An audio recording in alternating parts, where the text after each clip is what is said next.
everyone. Welcome to my weekly meltdowns coverage of the Leia and Ben show, Misadventures of. Oh, I'm sorry. I meant the Obi-Wan Kenobi limited series on Disney Plus recap finale of the episodes 4 through 6, or pretty much the whole thing in general. We're just going to talk about it all. Anyway, I'm Allison, your host. With me for last time, I had Kyle and Dominic, and tonight we are joined by Matt Hueen, a good friend of mine, actually a former coworker who loves Star Wars just as much as I do. Probably so much that he might actually be nice. I don't know. I'm not going to be nice. Spoiler alert. If you haven't watched the series yet, why are you here? Leave, come back when you're done, because I don't want to hear about how I spoiled anything. I hate that I even have to do that. It's been a week since the finale aired. I think everybody knows what's happened by now. I mean, we've had some time to recuperate and see our therapists and have meds upped since last Wednesday, right? Wasn't that bad. I thought the finale was pretty good. My cats are fighting, excuse me. Stop it. Anyway. They're fighting like Anakin and Obi-Wan. You know what? I'm going to go ahead and say it. This fight someone might actually die in this fight. I don't know. We'll see. We'll just let it play out in the episode. Anyway, guys, I don't know. I'm just speechless. I'm all over the place. I watched the finale with my son. He's 25, and he's like you guys. He's into the whole thing, the side shows, the all of it, the books, the shows. He knows it all just like you guys do, and he just was like, "I need a minute. I don't know what to say."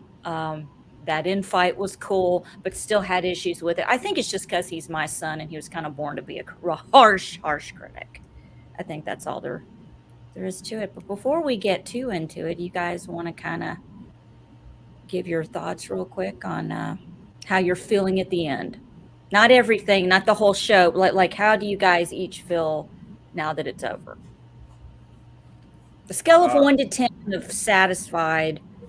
Negative numbers are allowed. I will allow a negative number, but we're not going higher. Want to start then? What's your scale from 1 to 10? They're in the whole series? Yeah, like 1 through 6, all 6 parts. 6.5. That's better than I expected. That's not that bad. I'd be a little higher. I'd be 7.5 to 8. I mean, the 6.5 is only because of the final fights. I enjoyed it, but I had issues. Matt, what's yours? I'd probably land about 7. 7. I probably use 7. Good actors. The effects were Star Wars effects, and got to see some pretty cool fights again between Vader and Kenobi. So that stuff was good enough to put it up there over 6 for sure.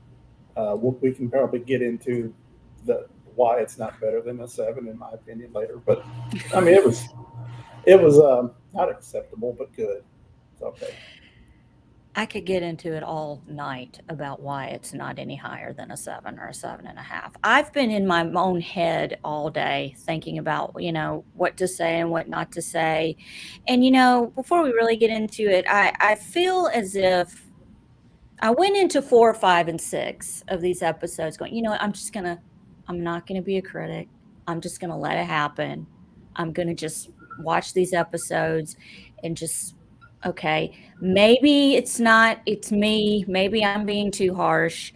Maybe I just need to no, it's Disney. It's Disney's fault. Everything it's not my fault at all. It is not me. It is not me. I can honestly say it's not you. It is not me. I grew up with these films as you guys did. It was a major part of my childhood. Matt, what did I tell you earlier? I feel like I'm going 80 miles per hour down a narrow road full of potholes, trying to grasp whatever I can to find something super positive and be happy about it. And my hopes were up so high. It's a little too soon after Boba Fart for me. I'm still a little burned.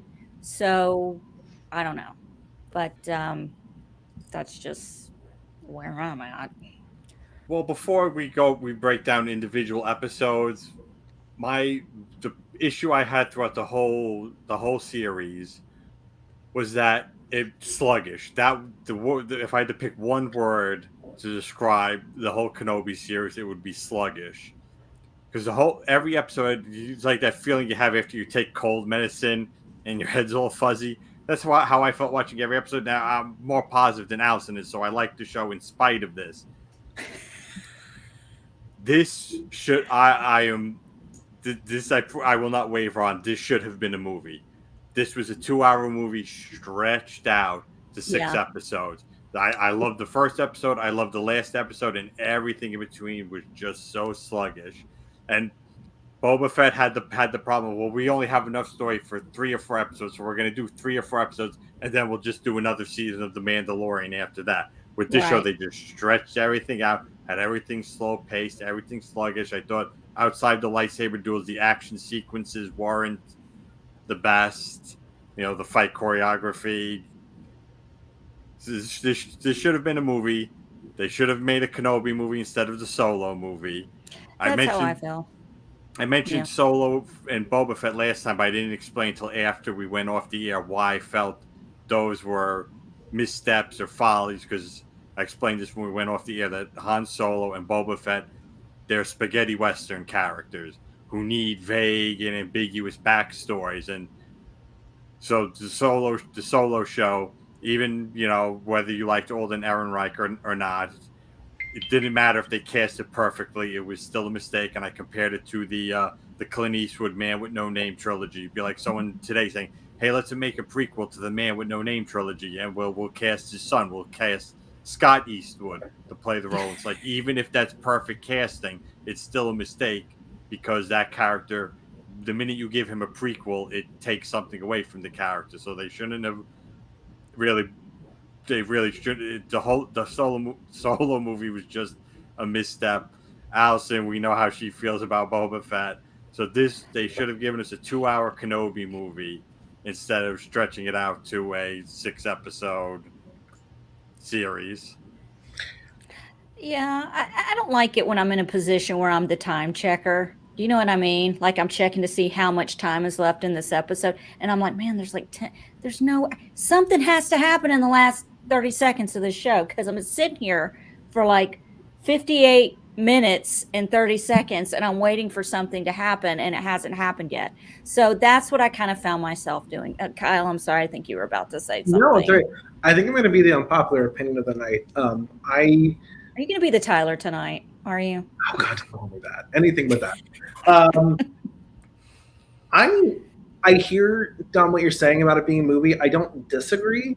I enjoyed a lot of the smaller moments that we got, though. I'm kind of the opinion that Star Wars doesn't always need to be. This is the Trekkie in me coming out. I kind of like those slower moments of Star Wars too, where you're getting like the atmosphere and the dialogue and the character building, and like, I think especially the Disney movies are like super fast paced.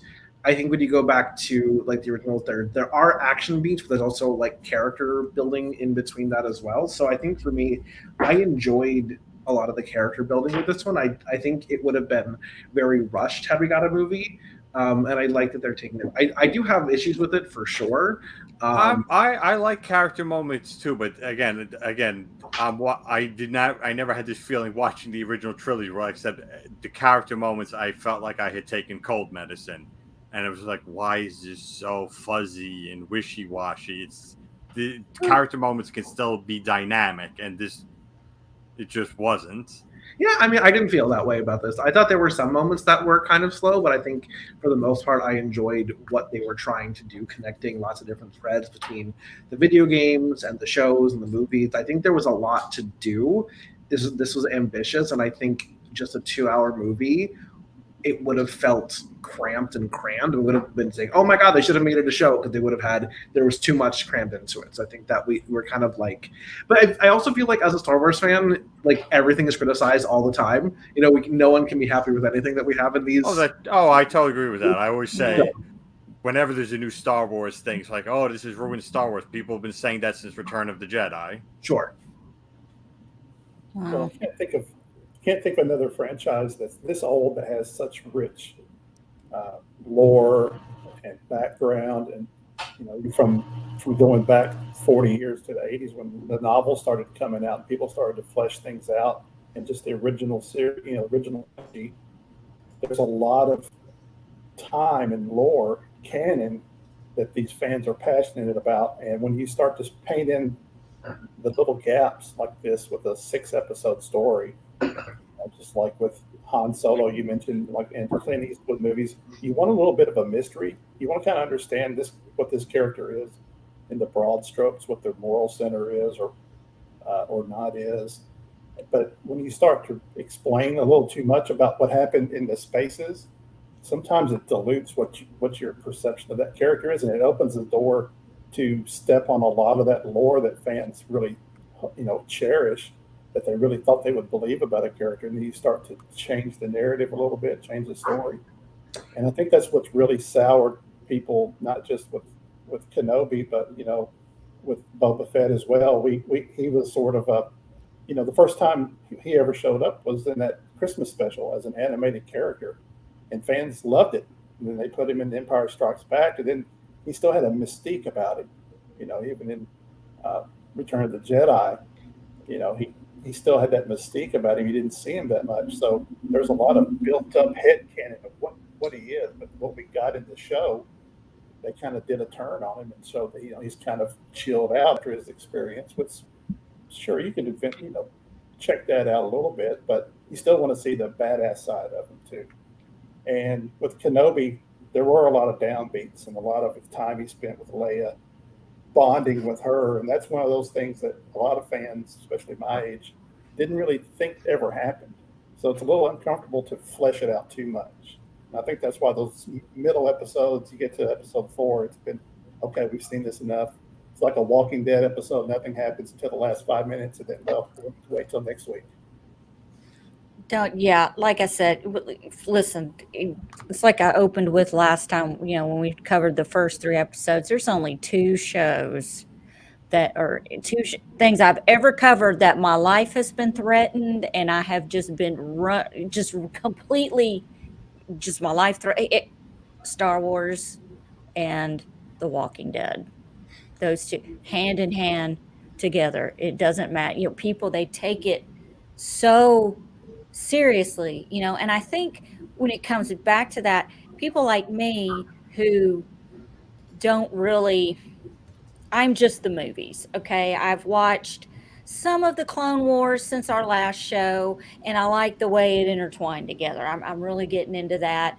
But I feel like there's a lot of things that take place off screen or not even in these sideshow, whatever, that we're just supposed to assume. And I'm tired of it, and I don't like it. And it's like that, Matt had introduced me to this show, Echo Base, on YouTube. And I have to say, me and this other guy are completely on the same page. What has ruined this for me is the Leia and Ben relationship. It has sucked everything completely fun out of it.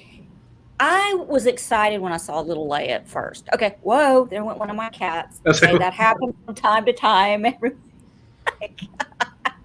I just had a heart attack. Anyway, I was excited, oh, look, a little Leia, it's going to be cute. I just didn't realize it was going to be every gosh dang episode.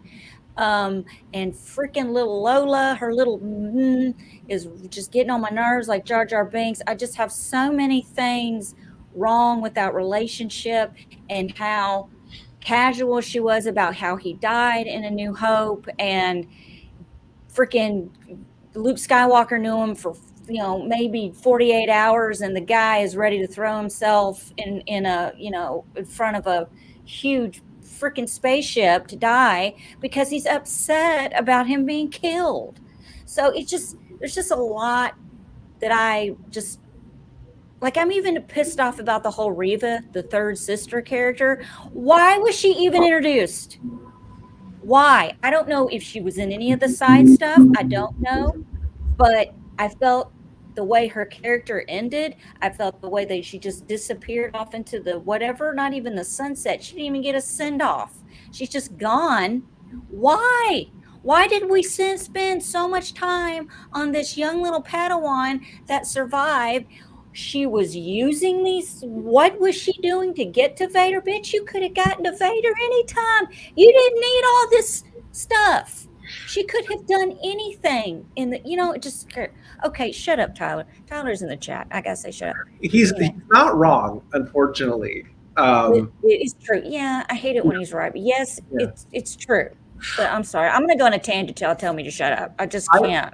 I don't disagree with you. I don't agree completely either. I think there are definitely some weird decisions Disney made because they're Disney and they like everything's got to be a neat little. It's not the word I would use. Yeah, wrapped in a bow, and it's so sweet and sickly. The Obi-Wan Leia relationship was not what I expected going into this. I think everyone expected it to be Obi-Wan and Luke, which, on the one hand, I'm kind of like, oh, I wanted to see that, but I'm also kind of glad that they did this because for me, this all ties back to Leia's reaction to Ben Kenobi. Where is he? And like getting all like, oh my god, like my bro is here, my dude is here on the Death Star. Like she hasn't seen him probably since she was a little girl, and it's what 9 years later, and it's like, oh my god, like my cool Jedi friend is here.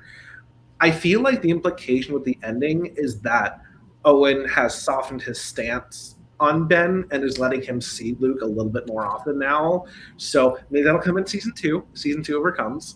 But yeah, I think something I want to speak to something Matt said earlier, which when you have lots of time in between movies and in between trilogies, and there's novelizations and there's all these side stories, but everyone kind of gets to make up their own like headcanon about what happened, how things happened, what went down, all the specific information. Whether we admit it or not, we all have our own ideas of what happened, between episodes 3 and 4, between 4 and 5 and whatever. So I think to your point, Disney's playing a really interesting game here, and I think they kind of did it with Rogue One, but Rogue One was really, I think, by and large, pretty successful. But they did it with Boba Fett. They do it with Obi-Wan a lot. They did some with Solo, where there's no way to appease everyone when they do these shows. When they go back and they like trip those nostalgia things, if you tell new stories, new characters, you're just telling new stories. When you're filling in these gaps with beloved characters that have been around for decades, some people are going to love it. Some people are going to hate it. I think that's the trap they're falling into. Well, that's why The Mandalorian season 1 was so popular, because it's after Return of the Jedi, but still decades away from the new trilogy. So they had plenty of breathing room. They didn't have to be totally tied into anything else. What new trilogy? I don't remember a new trilogy. That's right. I have no idea what you're talking about. Oh, okay. Okay, here we go. And I know, Kyle, what you were saying is what a lot of Star Wars fans are saying, that Leia's reaction, oh, Ben Kenobi, that now justifies that she knew him. I'm still in the boat of, no, she knew General Kenobi by reputation. They had never met before. Never, because she says in her video message to General Kenobi, she's explaining everything to him as to why and how she knows of him and what she needs him to do. If I'm going to call a friend who helped me out and saved my life 10 years ago, I'm not going to, you are General Kenobi and you knew my father and you fought with him in the Clone Wars and this and that. No, I'm just gonna be like, look, you said last time I saw you, if I need your help to give you a call, well, guess what? Ring, ring, bitch, pick up. We got a problem. So I mean, it's just that's what I'm not. Let's get into these episodes. Let's get into these episodes because I'm already, my volume hasn't kicked in yet. It's just Okay. If you're watching, can you please say something else fiery? That would really help us right now. Yes. I'm waiting till after we finish recording to take my Valium. There you go. Well, hello to everyone in the chat, Linda, Maxwell, and Tyler, and my mom. Everyone say hi to my mom who's in the chat. She said, hi, honey bunny. I think maybe she's talking to Kyle. I don't know yet. Maybe it's me. No, it's my mom in there. So, okay, guys. So where we left off is episode 4, which is titled Part 4.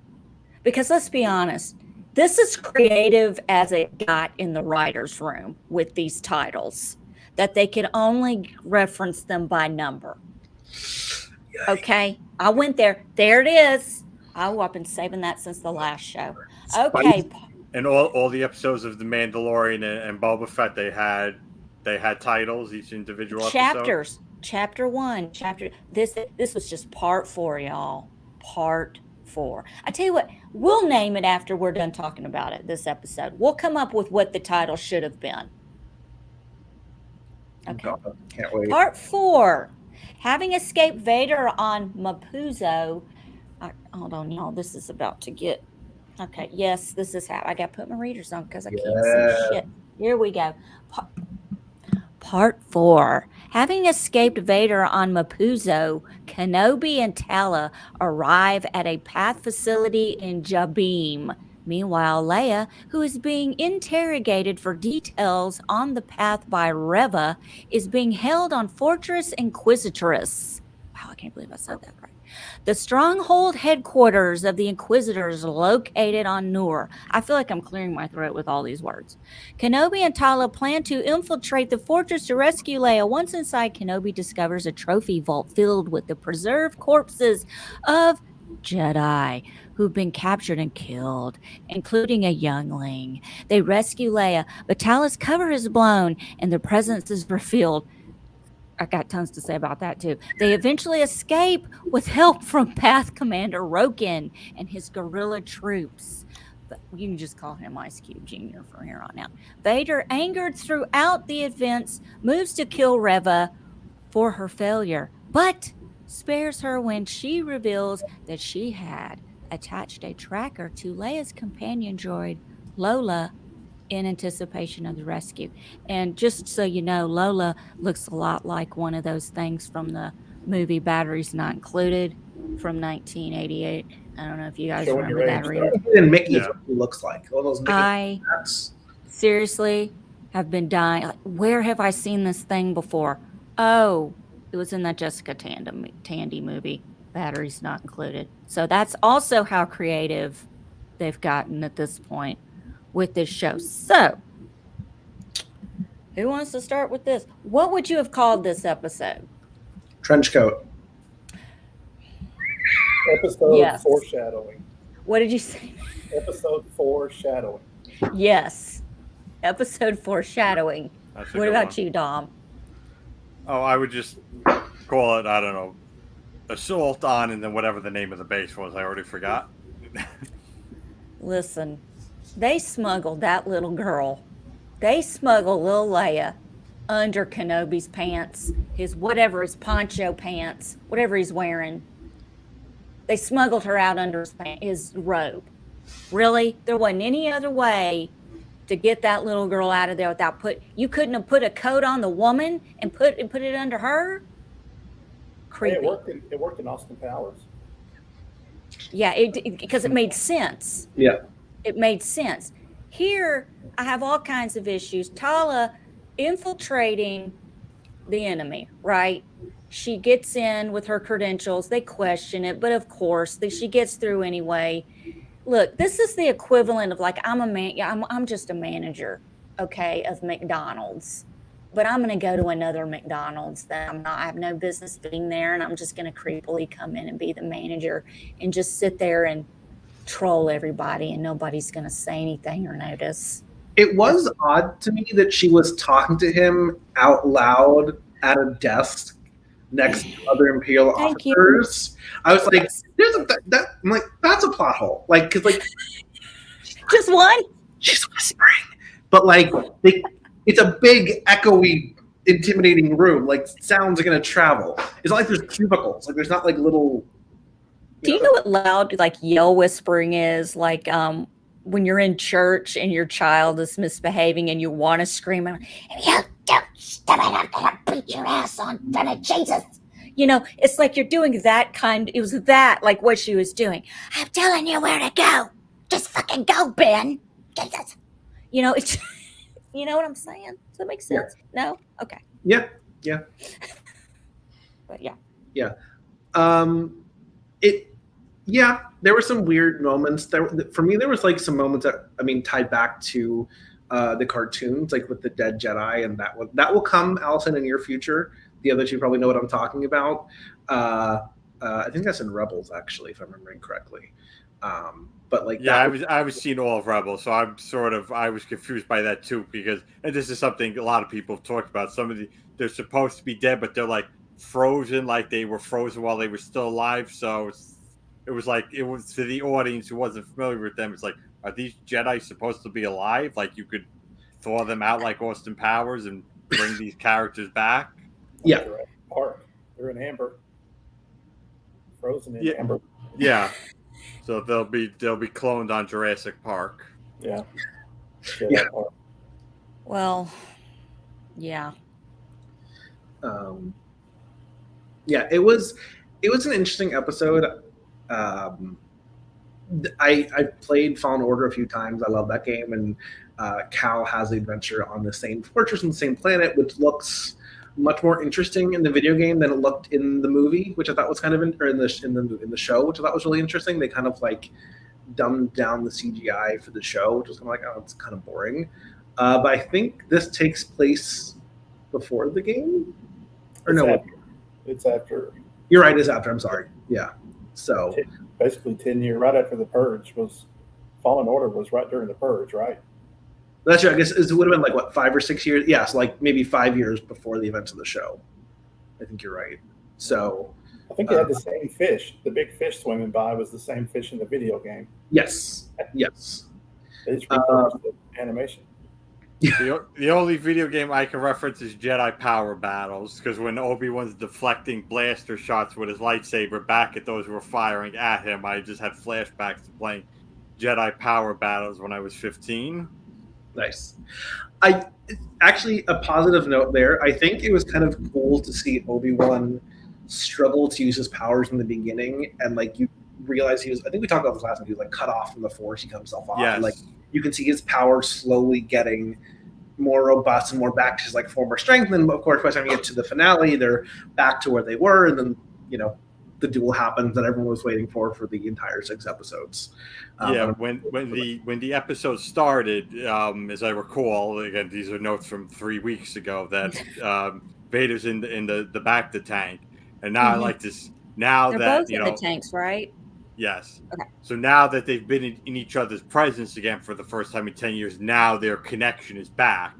So while they're both in the tank, they're feeling each other, they're reading each other's thoughts. So it's like now the connection's back. Something erotic about that. That's kind of kinky. Yeah. We read that fan fiction, I think, in high school. But somebody had brought up on another show, and maybe it was another show, or I can't remember. If my neighbor starts drilling his freaking, I'm going to freak out. Y'all let me know if that sounds really bad. I'm about had it with them. Don't get me started. They're connected again, right? At this point, because I thought that was very cool. They're both in the tanks and they're kind of, but no, I'm not even going to get into it, because there's going to be a logical explanation, and I think we've already touched on it. I'm still not understanding how he doesn't know Anakin's alive. Like, I still don't understand how he doesn't know that's Darth Vader, and who the hell are they hiding the kids from kind of scenario, I know they're hiding it from the Emperor, right? They're just okay. All right. He's drilling. I'm gonna have to mute for a minute. Enjoy the silence. I say we can't hear anything. You can't hear it? Okay. No. Well, if you hear it, let me know. Okay. I hate my neighbors so much. Okay, so yeah, there was a little cheese. They I don't even know what was Reva, the third sister. A lot of people only know it. What was she trying to get out of Leia? Exactly. We think she was using her as bait to get Kenobi because she knew that's who Vader wanted more than anybody, and she had a ulterior motive to get to Vader anyways. And this would be the best way to get close to Vader, get his favor, get close to him, and then have her revenge. I think she just said, "Whatever I need to do to use bait to get what she needed out of it."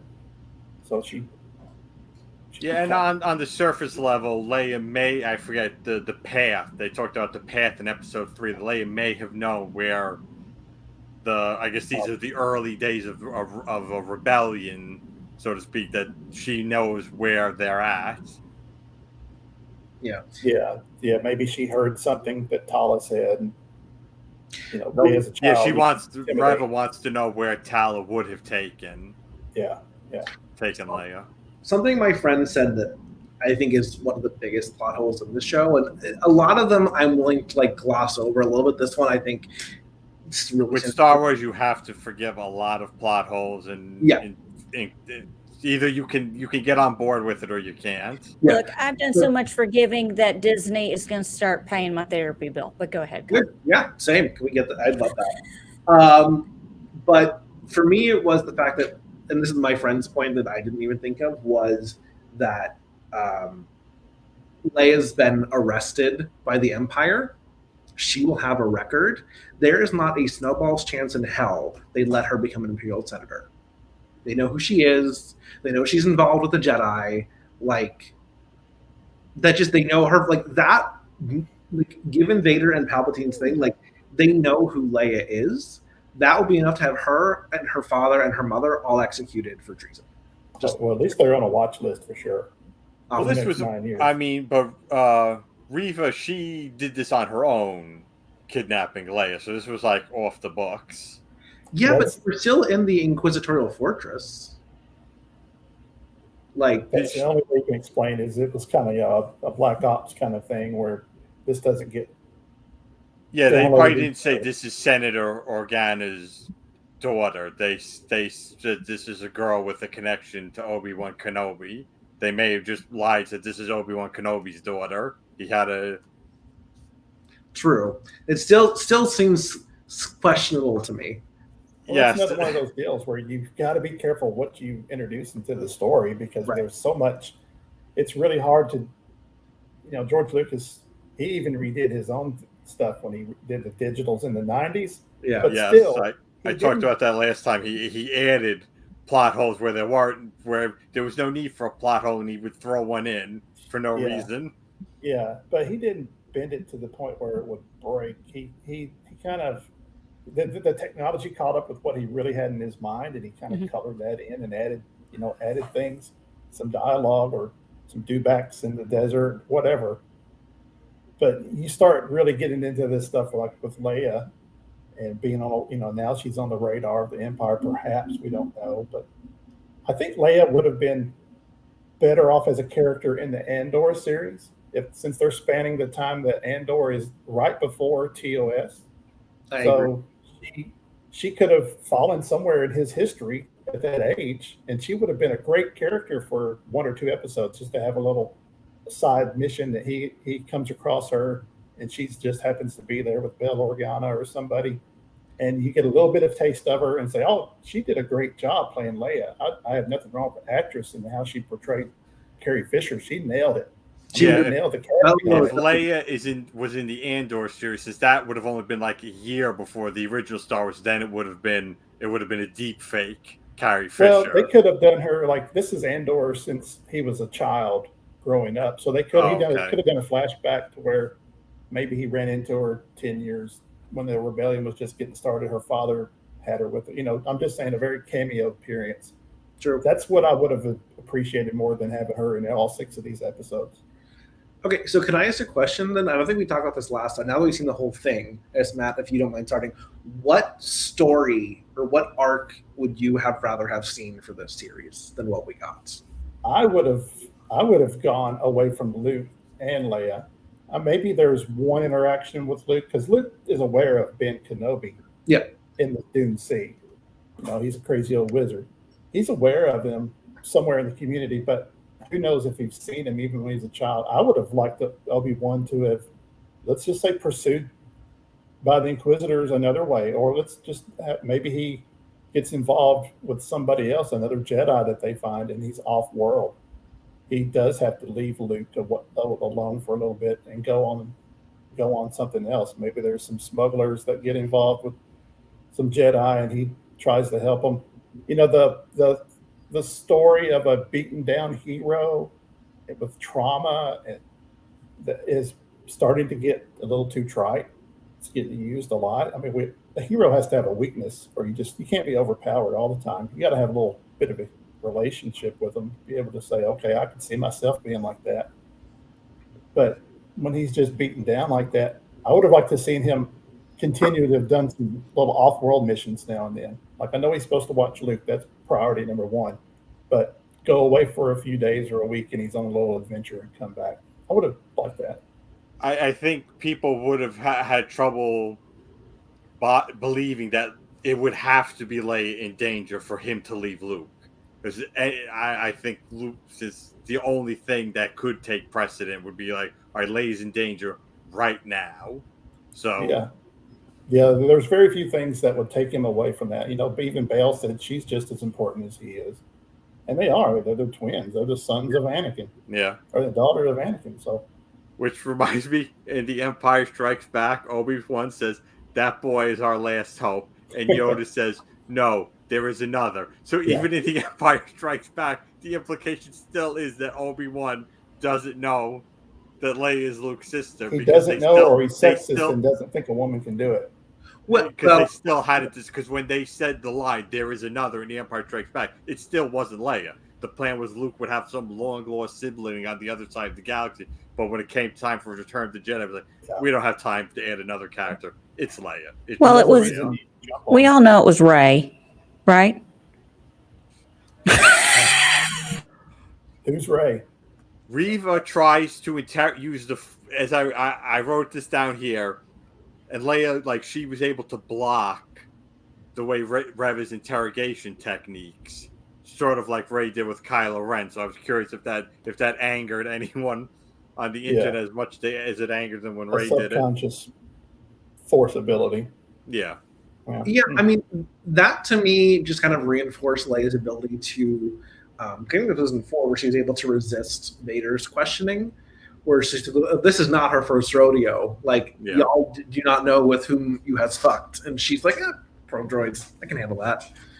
But yeah, and those like the little things, like those are the little moments that kind of had the show make up for all the shortcomings for me. Is like tying things back in that way. I'm like, oh, that's a Leia moment. And like, but I agree. I thought like she would be like a character in the first couple episodes and like would move on. Like it would take other places. I did not expect her to follow along with him the entire time, because we are getting into this thing with Star Wars where it's like, Mando has Baby Yoda, Obi-Wan has Baby Leia. Like we're starting to get into this sort of like, Rey has BD-1. Just like we're starting to get into like these adult and like tiny people, tiny human droid things. I'm like, this is getting tropey now. But, I don't need any young person following me around.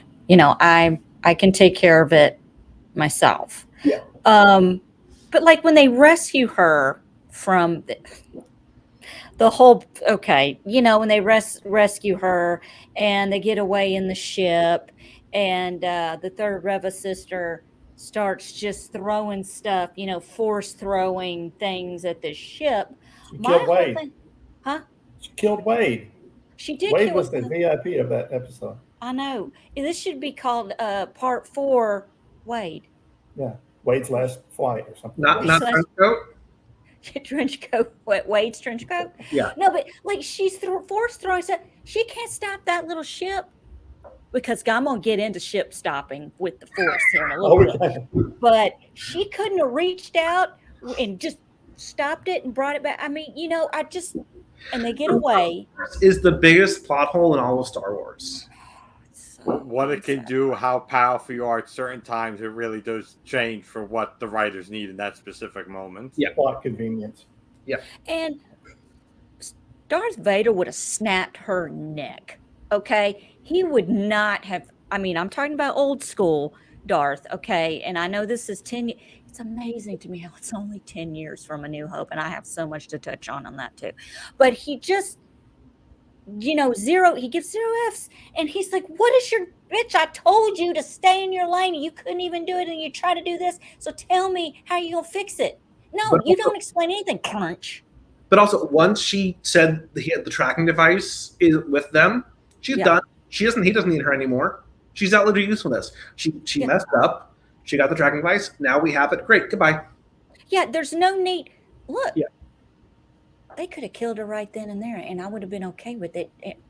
I didn't have a problem with the character. I thought the character, something was going to happen besides what happened in the last episode. I have a feeling she's going to come back in another series or something. I have a really funny feeling that she's going to It seems like they were setting it up that way. Okay, come back. hopefully they do, because they blew their nose on her and then threw her away. I mean, they just like a tissue full of snot, just done, just nothing.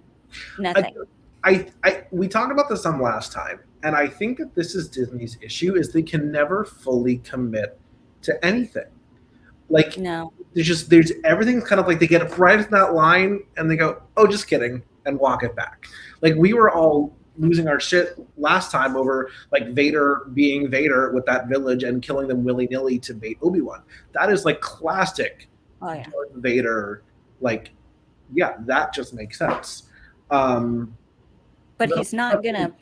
Like the trauma with Reva and her background and being a youngling and stuff, like they sort of like hinted at, they never really committed to it all the way. Yeah, and it makes her character really made no sense to me. But let's get into part 5. Y'all ready to get into part 5? I want to say one last thing about Vader. Right. The Vader we got in this show and in Rogue One, it's actually, if you watch everything chronological order, we almost get a different Vader than in A New Hope. Because people forget, like in A New Hope, Governor Tarkin, Peter Cushing, outranked Vader. He told Vader what to do, and Vader would just bow and say, "As you wish." Well, we never really get yes and no, because Vader's barely in.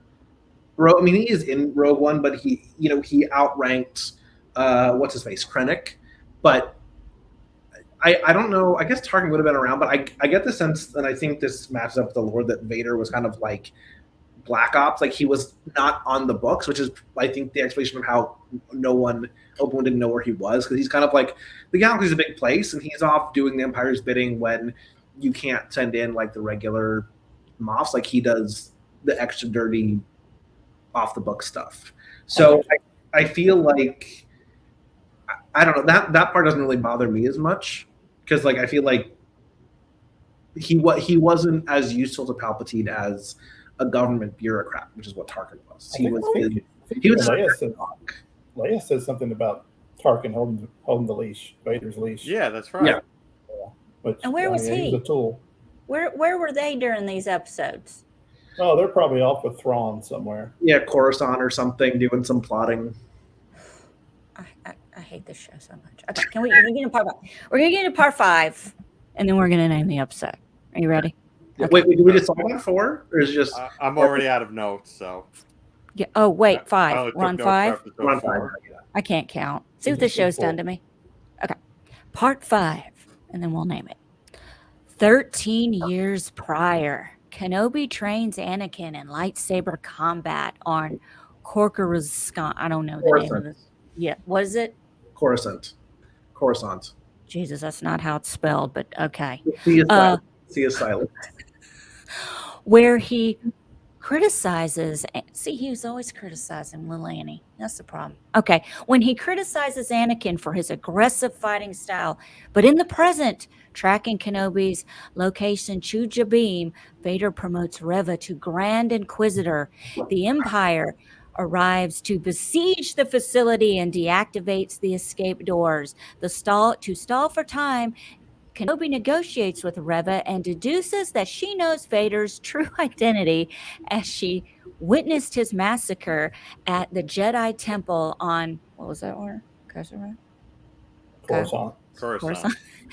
As a youngling.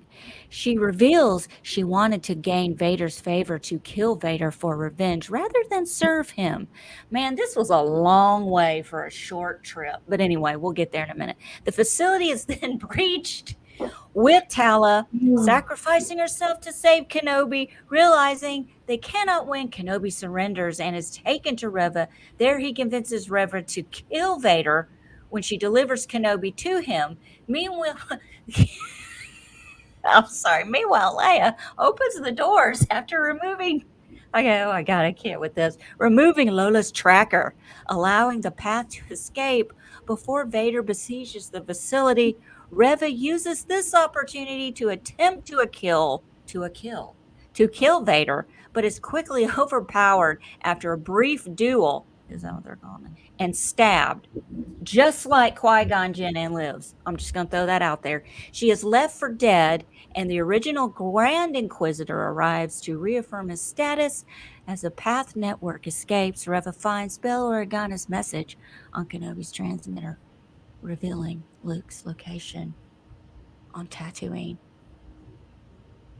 The end. What are we naming this?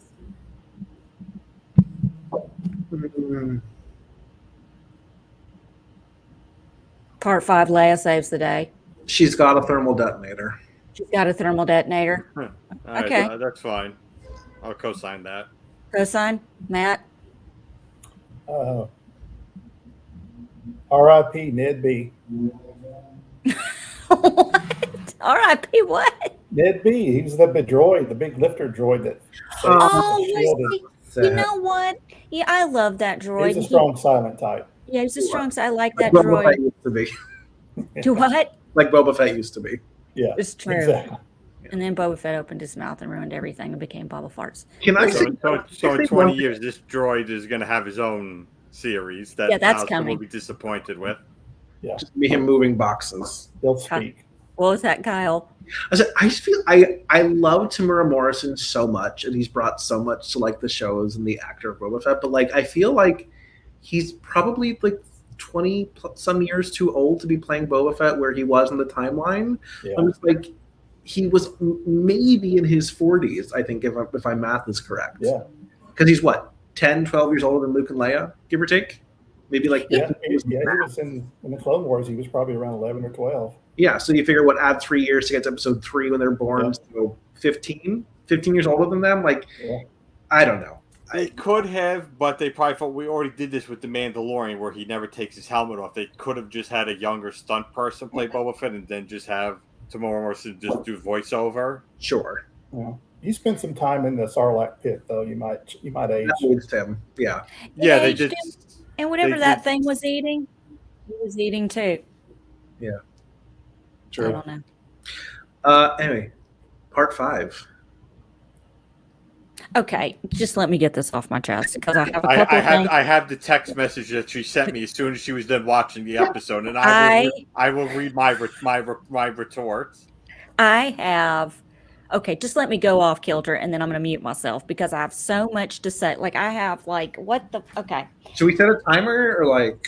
Just listen. Okay, go. I don't even know where to begin. Like I said, there were 100. It's like you think it's a shortcut to get to where you need to go, but it's really the long way around. I have a million different ways that third sister Reva could have gotten to Vader. None of this needed to happen. The throw Stuber, because I can't remember what the character's name is, but y'all know who Stuber is. Kumail Nanjiani. Yeah, him. I love him. But I don't see why his character needed to come back. I don't either, but I would much rather see him than some others. I'm going to let it out. I'm going to air it out here. Goes to it should have been a movie, and Kyle said, well, then there's too much, but you could have gotten rid of his character. You could have gotten rid of O'Shea Jackson Jr. and just had Indira Varma as Tal as being the only major supporting character. I was disappointed that she died. I kind of was interested to see what could have, I was upset about that when she died. so you throw a 10-year-old up into the whatever to fix, what was it, the shield, because the ships couldn't get out, like The doors. The door was locked. Vader and them jammed it and did whatever. So she gets in there with her little Lulu or Lola that's got the tracking device, and eyes are glowing red and everything. And she's in there fixing everything and discovers Lola and fixes her and whatever. And then, it's just, there's so many places I want to go. Finally, we get to the part, and I'm going to be quiet. There's the, first of all, the force stopping of the ship by Vader. Okay, stops the ship, rips the doors off. Oh my God, there's nothing in it. And then the itty bitty little ship just phew. And I don't know if it's because he's more of a lefty than a righty, and he's not as strong in one hand or the other, but he sure as hell did not try to stop that little ship. He was shocked. I don't know what. Reva shows up. I will say that's one of the coolest fights I've ever seen between Reva and Vader. Dude is just using the Force, and he was Rey fighting her, just like Kylo Ren did in The Rise of Skywalker when they are on the fallen ship, and she finds the tracker deal, and she's like, "Give me that camera," and he crushes it. She gets mad, starts swinging. He's not even doing anything. He's just ducking. Man, that was so cool. Because, he was doing it like, I kind of felt a connection to the movies, and it gave me a chill. Okay. Like, he barely even used his lightsaber. Then he sticks it to her, and she doesn't die. And everybody's freaking out because she stabbed in the same spot as Qui-Gon Jinn, and it killed him. I know y'all are going to mansplain that to me in just a minute. Hold on. I'm not done yet. I got nothing. You got nothing? I got nothing. And Kylo Ren would have died from that wound if Rey, our Lord and Savior, Rey hadn't just... Yeah, I mean, that's how Han Solo died. Is it? Yeah, I mean, a lot of people have died being killed that way, and she lives. She sees the message from Bail Organa and goes to Tatooine to fuck with little Luke Skywalker, and that was it. But there's so many things. I'm just gonna I'm gonna mute and look at my note because I know I got more shit to complain about. But I just thought let's watch the whole flashback of the fight scene 13 years ago. I felt like they could have used another flashback scene. Like, we didn't need that scene. Allison, are you comfortable with me reading our tweets? Go ahead, yeah, let him read this real quick, because I'm sure I'm missing something I bitched about. And then I'll... Go ahead. Okay, Allison. So, what do you think of the new Obi-Wan this week? I really felt like the flashback of Ben training Anakin was a little not needed. However, Darth Vader stopping the ship was very Rise of Skywalker in the desert. This is my retort. Well, they probably wanted more Hayden Christensen not in the mask. I enjoy the parallel. As strong as Vader is, Obi-Wan will always be more clever and in tune with the Force. That's how George Lucas described the duel in Episode 3. Anakin is stronger, but Obi-Wan is more skilled and resourceful. I'm sure we'll discuss why Vader just watched the second transport escape. For the second time in the series, Vader just watches Obi-Wan escape when he could easily stop him. Allison. Okay, see, this is why I talk to you, because what you said makes perfect sense. And yes, Allison is going to be about 10 feet tall on her soapbox, wearing a cape, with the wind blowing in my hair, addressing that second ship. Yeah, I was so pissed off when that second ship took off, because I don't understand. Dude, you just stopped the bigger ship. That other ship was bigger. You ripped the doors off. Maybe he's a little winded. He's on a ventilator. I don't know. He's asthmatic now. It happens. My son has asthma. You get a little winded. I said that when he just watched the power droid save Obi-Wan from the fire. And I'm like, we talked about this last time. Why is he just watching? And I said, it would be just a simple fix to say that there was his suit malfunctioned, the explosion made his vision go haywire for a second. Just anything. He has VAD. Do you know what that is? Vader ADD. I'm convinced of it now. It's a thing. It's happened multiple times during this show. And now I got to go back. You will never watch these movies the same again, because every time he hesitates and doesn't do something, there's that VAD kicking in. Okay. So I just ruined it for you. thing that the Echo Base Network did a good little clip. This is one of those things that they don't seem continuous. Is that, and another thing I noticed this, and I told you, Allison, by episode 3, I figured out what Kenobi is doing. Every episode in numerical order is matching every movie in the order they came out. Or let's just say numerical. So episode 1 was a princess, or princess or queen needs help and Jedis are recruited. That's episode 1 of Kenobi. Episode 2, they're on a neon lit underworld at night in a chase scene, and there's bounty hunters, and they see a clone trooper for the first time, just like you did in Attack of the Clones, and that's what you did in episode 2. You see the clone trooper begging for money, and they're chasing people around, being chased around the street, the underworld. And then episode 3, you see Mustafar for the first time, just like you do in Revenge of the Sith, and you see Mustafar in episode 3. You see Vader, not Anakin, but Vader and Kenobi fight for the first time in the movie in episode 3. So you knew, okay, episode 4 is going to be a rescue mission. And sure enough, Leia is being interrogated on an Imperial base, and Kenobi sneaks around to save her. Same, like I said, episode foreshadowing. So here we are with episode 5. The Getaway. Vader's right there at the Rebel base, just like in Empire Strikes Back. He gets there as soon as the Falcon's taken off.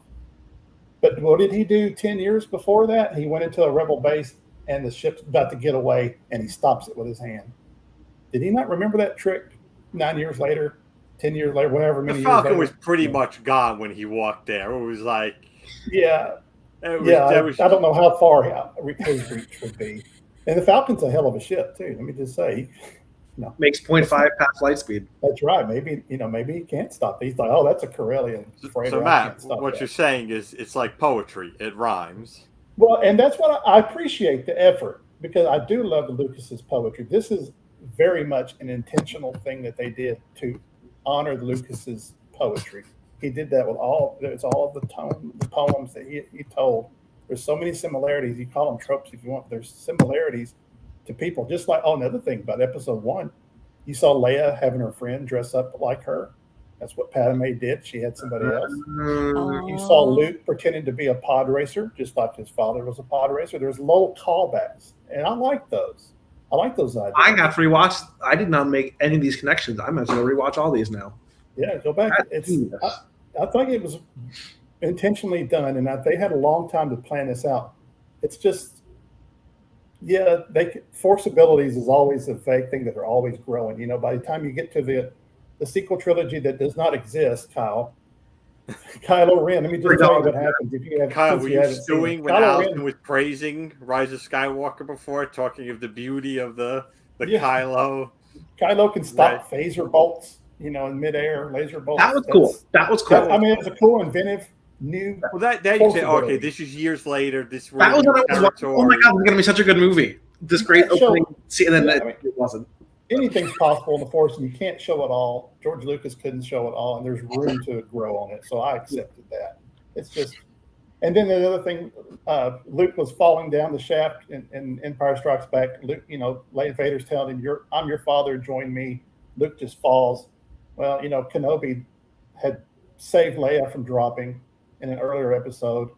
Well, Vader just watched Luke fall down the tunnel in Cloud City. Why didn't he grab her or grab him? So those are the kind of nitpicky things. Like, well, there's your son that you wanted to rule the galaxy with. You just let him jump maybe to his death. Yeah, but can we be honest about something real quick? If Luke was a little whiny bitch and he was not quite a man yet at this point, I would have just let him fall down the shaft too and moved on to Leia, because I really think he could have turned Leia and she would have just taken everything by the balls. Am I wrong? Oh, I'm going to have to fight you on that one. Go ahead. I'm just saying, I've always felt like if she had been given the chance, she could have been an excellent Jedi and would have just calmed down and not ruined everything. Because if you think about it, Luke has ruined a lot of stuff. He ruined Kylo Ren because he thought he just ruined it. He ruined it. That's really gonna get to Kyle when they talk about what they made Luke in The Last Jedi. Because Leia's more like, let's talk about it. Don't tell me what it looks like. Tell me what it is. Yeah. Kind of stuff. As where Luke is like, oh, Rey is on this rock and she got tempted by the dark side for the first time and she didn't even hesitate to run from it. Dude, were you not on the Dagobah system with Yoda, seeing Darth Vader and shit, and you didn't run either? Hypocrite Skywalker right there. Yeah. Matt, you missed the episode. I don't acknowledge for my own mental health the existence of the sequel trilogy. I love the new characters they made, but I hate the story or lack of story, and I hate what they did to Han, Luke, and Leia, especially. Oh, I do too. Missed opportunities right and left. You had Carrie Fisher. You had her. Give her a lightsaber. Like, let her be, because I loved all the books, like the Yuuzhan Vong War, and like all those, the New Jedi Order series. Like, I love to read those. She was a Jedi Master, like her own. But what she did in space, though, Kyle. I know we're not acknowledging this one, but like, what she did in space when it exploded and she was frozen and she forced, that was cool. Yeah, that was cool. I like that scene. She only saved herself. She let Admiral Akbar get sucked out into space. He's cut bait. Yeah, he's gone. He's done. But also, like, the explanation they gave in Rise of Skywalker for why she never chose to complete her training, I'm like, this is just nonsense. I'm not. Anyway, but I agree with you. And Disney has this weird thing about not giving women lightsabers. Like, I could have sworn that what's her face, Tala was going to be a Jedi or something, or like a young Padawan. I'm like, you have Indira Varma, give her a lightsaber. Like, come on, she's right there. Like, but no, well, Lucas and Filoni did it right and left. Ahsoka, they gave women lightsabers. Her sister has a lightsaber. Ahsoka has a lightsaber. So yeah, Ahsoka. I can't remember. Luminara had one. Yeah, there's a lot of. There's more women now with lightsabers under Disney than there were in Lucas's day. This is very true. Look, Lucas didn't even let Leia wear a bra in Episode 1. Well, there weren't bras in the galaxy. No zippers, no buttons, no bras. That's the rules. I have to hear. I don't write them, Allison. I'm just telling you. I'm telling you, I can't watch. My husband and I are it's so funny. Like, he couldn't even watch Obi-Wan Kenobi with me because I bitched too much. Like, I would pause and go, okay, let me tell you why I'm mad now. So it took us probably an hour and a half to watch a 45-minute show just because I'm on a roll bitching the whole time. Like, we can't even, but then I have to listen to him complain about all the technology that they have in the future. They're roaming around on some desert planet with no water. They've got bras or zippers or buttons, but there's thousands of years of light speed, faster than light speed technology. Well, my son and I got into a total thing during Part 6, which I'm going to wait. Yeah. Part 5 gave me some of my. Like, I loved seeing Hayden and Ewan back as Anakin. Obi-Wan, like, if you're going to bring Hayden Christensen back, let him be Anakin again. Oh, yeah.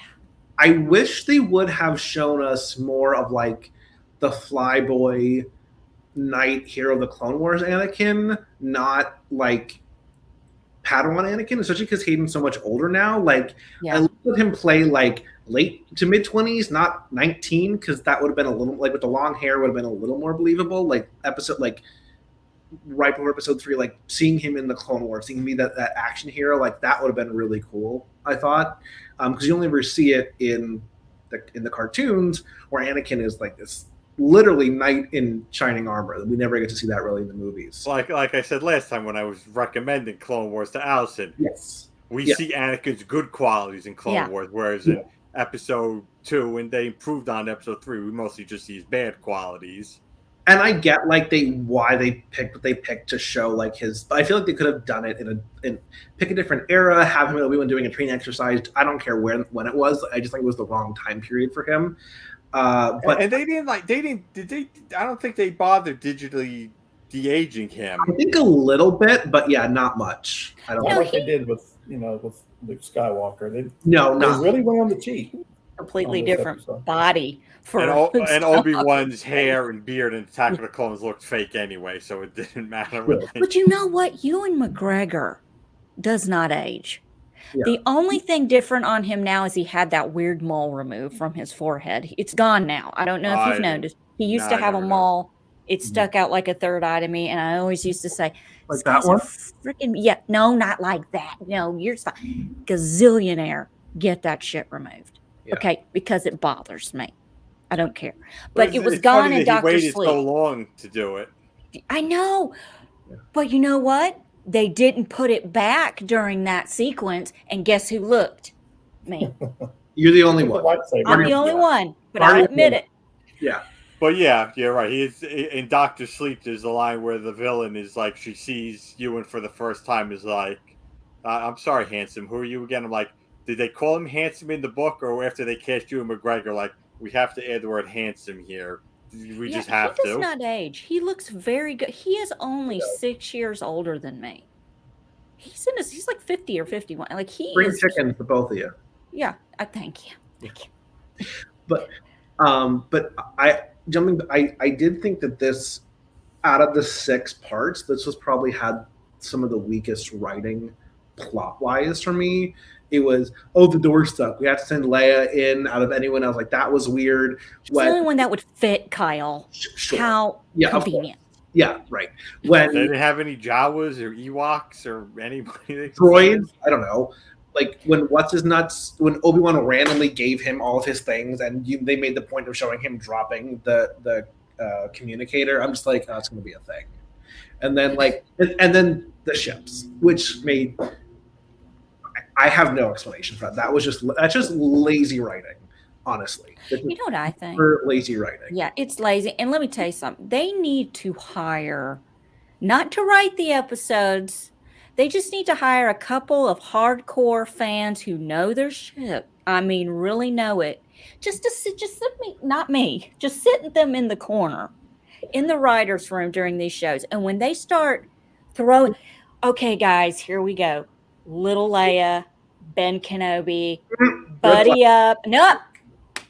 Like when Peter Jackson was filming his Lord of the Rings movies, don't do it.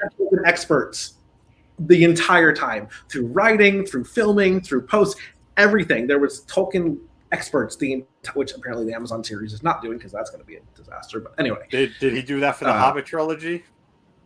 No, probably not. I don't know. The Hobbit. I mean, the Hobbit movies. That's really weird. The Lord of the Rings. I've re-listened to the book. I've listened to the book a lot the last few months, just going back. Some of the descriptions and thinking back to the movies, Peter Jackson nailed down to the color of things. I mean, they got so much detail. Now that's a book and a lore that's treated correctly. Yeah, respected. Not that he didn't take liberties, because he definitely made a lot of changes. It's a different medium. What works on page is not always going to work on screen. Right. You have to take some for technical reasons, for sure. Yeah. But I agree. I think he translated it so faithfully that even though there were changes, the spirit of it is there. To Allison's point, like, even the way they use the Force powers, like, I think any of the 4 of us would be like, guys, the Force doesn't work that way. Maybe rethink this scene a little bit. It's like in The Force Awakens. As strong as Vader is, you have to. All right, it's such a struggle for him to do that he's down on a knee wheezing after it's done, and then the second ship. That would make sense. Hard for him. The second ship even would have made sense. Because Vader's suit is a life support system, and that's why at the end of Return of the Jedi, the Emperor's like, "Oh, you know what, Luke? Yeah, kill your father. You could become because your father's basically just a head on a stick at this point." Mm-hmm. So, yeah. But like I was like, in The Force Awakens, I know I'm not supposed to mention these, Kyle, but when what's his name, Finn says, when they're trying to break into the building with Han Solo and Chewie, and Finn says, "We'll just use the Force," and I'll never forget Harrison Ford going, "That's not how the Force works." I feel like there should have been somebody in the writer's room. There should have been Harrison. Just throw Harrison Ford in there for him to go, no, just with his glasses on. He doesn't care. You know those easy buttons? Like that was easy. Just make one with Harrison Ford's voice. You press it. That's not how the Force works. Yeah. Thank you. And they need to have something hooked onto him that shocks the shit out of them if they even think it. I just said that's not. I'm pushing it because I can tell. I can see the hamster wheel. Shot You're on collars it. with dogs or something. Yeah. When they asked Harrison Ford if he was a Force ghost in Rise of Skywalker, he said, "I don't know what a Force ghost is, and I don't give a shit." That's so true. Sounds just like what he would say. I Yeah. love Harrison Ford so much because On he's point. telling it like it is. And listen, I tried so hard to go into these episodes. Y'all don't know. I tried, but like you said, if Vader was wheezing because he's like 10 years, he's still getting used to it. Because I'm gonna go nuts on this suit in the next episode. Okay, but if he'd been wheezing like he had a problem, I would have bought it. But you're just standing there like, I mean, it just For the second time, they didn't learn from their mistake. They just had him stand there watching. yeah. Yeah. And Reva could have come behind him and stabbed him while he was standing there like an idiot. Or make it look like a shuttle for him, and maybe all he can do is he's holding it still, and while he's doing that, the second ship goes away, and he doesn't, and then he's like, oh, and then he just lets it fall. It's like he couldn't do both. That would have been. Or that Reva would've been- attacks him while he's doing it. Yeah. This is my chance, and he has to let go. There you go. Stop her. But There you I love the fight afterwards. Perfect. He disconnects the lightsaber and gives her. The other goes, "Go ahead, try Here, it." bitch, take There- it. Yeah. I put one on my back. Yeah, their fight was great, and Yeah. then I love it. the one of the things that I'll take away from this as a net positive is Vader being the scary badass that he was. Because you saw it a bit in Rogue One, and we really saw it a lot in this series, where he was just fucking with her. He was not. You could tell he was not even breaking a sweat. He was just like, whatever. That's what Yeah. Kylo Ren did to Rey. I'm just throwing it out there, and it was awesome at the time. Stop it. Give me that, Kyle. You have to get. You got Wait, to. okay, wait. Serious question. Was that Rise of All Skywalker? that. Was You that know? Rise? Was you talking about Rise of Skywalker? Yeah. I've only seen it once, so I honestly don't remember. Well, he even had his hands behind his back, which made it even funnier when he was dodging her. Oh, that's right. That was sorry. No, it's- Anyway, Are we ready to get into this? Or go ahead, Doc. This one positive this series really did have is that it really did bridge the gap between Anakin and Vader. And this is something I'm like last time I quoted Red Letter Media. This time I'm going to quote Nerd Soup, their YouTube channel, and they were like, the way James Earl Jones, his inflection, the way he vote, he would say, "Obi-Wan never told you what happened to your father." It's like, would Anakin say it like that, even though it's his voice would he have this cadence, this sinister cadence? Like, Anakin's personality doesn't match with the way James Earl Jones interpreted certain lines, but this show did a great job of showing how we got from Anakin to Vader, how his personality has changed. So it's not just the box is changing his voice to sound like James Earl Jones. His personality has changed, and now he's going to speak with the cadence and the rhythm of James Earl Jones. yeah. I think Hayden Christensen tried that in the prequels, but I don't think it was really refined. I think he tried to do that. He came a long way as an actor. He was Absolutely, excellent yeah. in this. He did. Yeah. George Oh. Lucas was also a ship director in the prequels. I'll just say that. What's But that? you know what? I will say this about George Director Lucas. for the prequels. George Yeah. Lucas can F up anything he wants as far as Star Wars is concerned. And I'm a little bit more forgiving as I'm 45 now and I'm not the young 20-something I was when the prequels came out. So because after- Anakin What? building C-3PO, is it still ridiculous? I'm willing to forgive a lot of crap with Lucas. I mean, my son loves Star Wars so much. My grandson's middle name is Lucas. But listen, it's his young. He created this. He can do whatever he wants. Disney can't. They have not earned the right to, shit in my kiddie pool and then expect me to just swim in it and not know there's a turd floating across my face. Al, No. Could you put the comment out that just came in? Because I really think it's very accurate. Let's see. I would say that Anakin was a boy that always appreciated pageantry. I think that's really interesting. Because he saw Padme. Are you an angel? Excuse me. Like Okay. I think that he always liked things to be big and grandiose. He wanted to be the best Jedi. He couldn't just be a Jedi. He wanted to be the best Jedi. He couldn't just marry. He fell in love with one of the top three VIPs in the entire galaxy. And then when it didn't work out, he took that whole shit down with him. God, I could do a whole show about how crazy he being in that. Like I felt like he was like a stage 5 clinger kind of galaxy version of. I mean, he was so obsessed with, there's a lot of there are pills for that, Anakin. The anti-anxiety. No, they don't. They took those with the zippers. They don't have those. Okay, shit. Well, there was something I'm sure that could have been done to help him with that, and it didn't happen. And it just, wow. Look, my husband is always worried about stuff that hasn't even happened yet. And I'm like, dude, for real, just calm down, bring it down a notch, just chill out. And he just took it. Jedi way. He took it to that galactic level. Building C-3PO was still a dumb idea. Okay, it was stupid, but it was. Look, George Lucas can do what he wants because I liked that. I thought that was cute. Yeah. What is the butler going to do for her on Tatooine? And they realized that because by the time you got to Episode 3, R2 is with Anakin and 3PO is with Padme, so it should be the other way around. We paired the droids up with the wrong characters. Listen, I'm gonna say something real quick.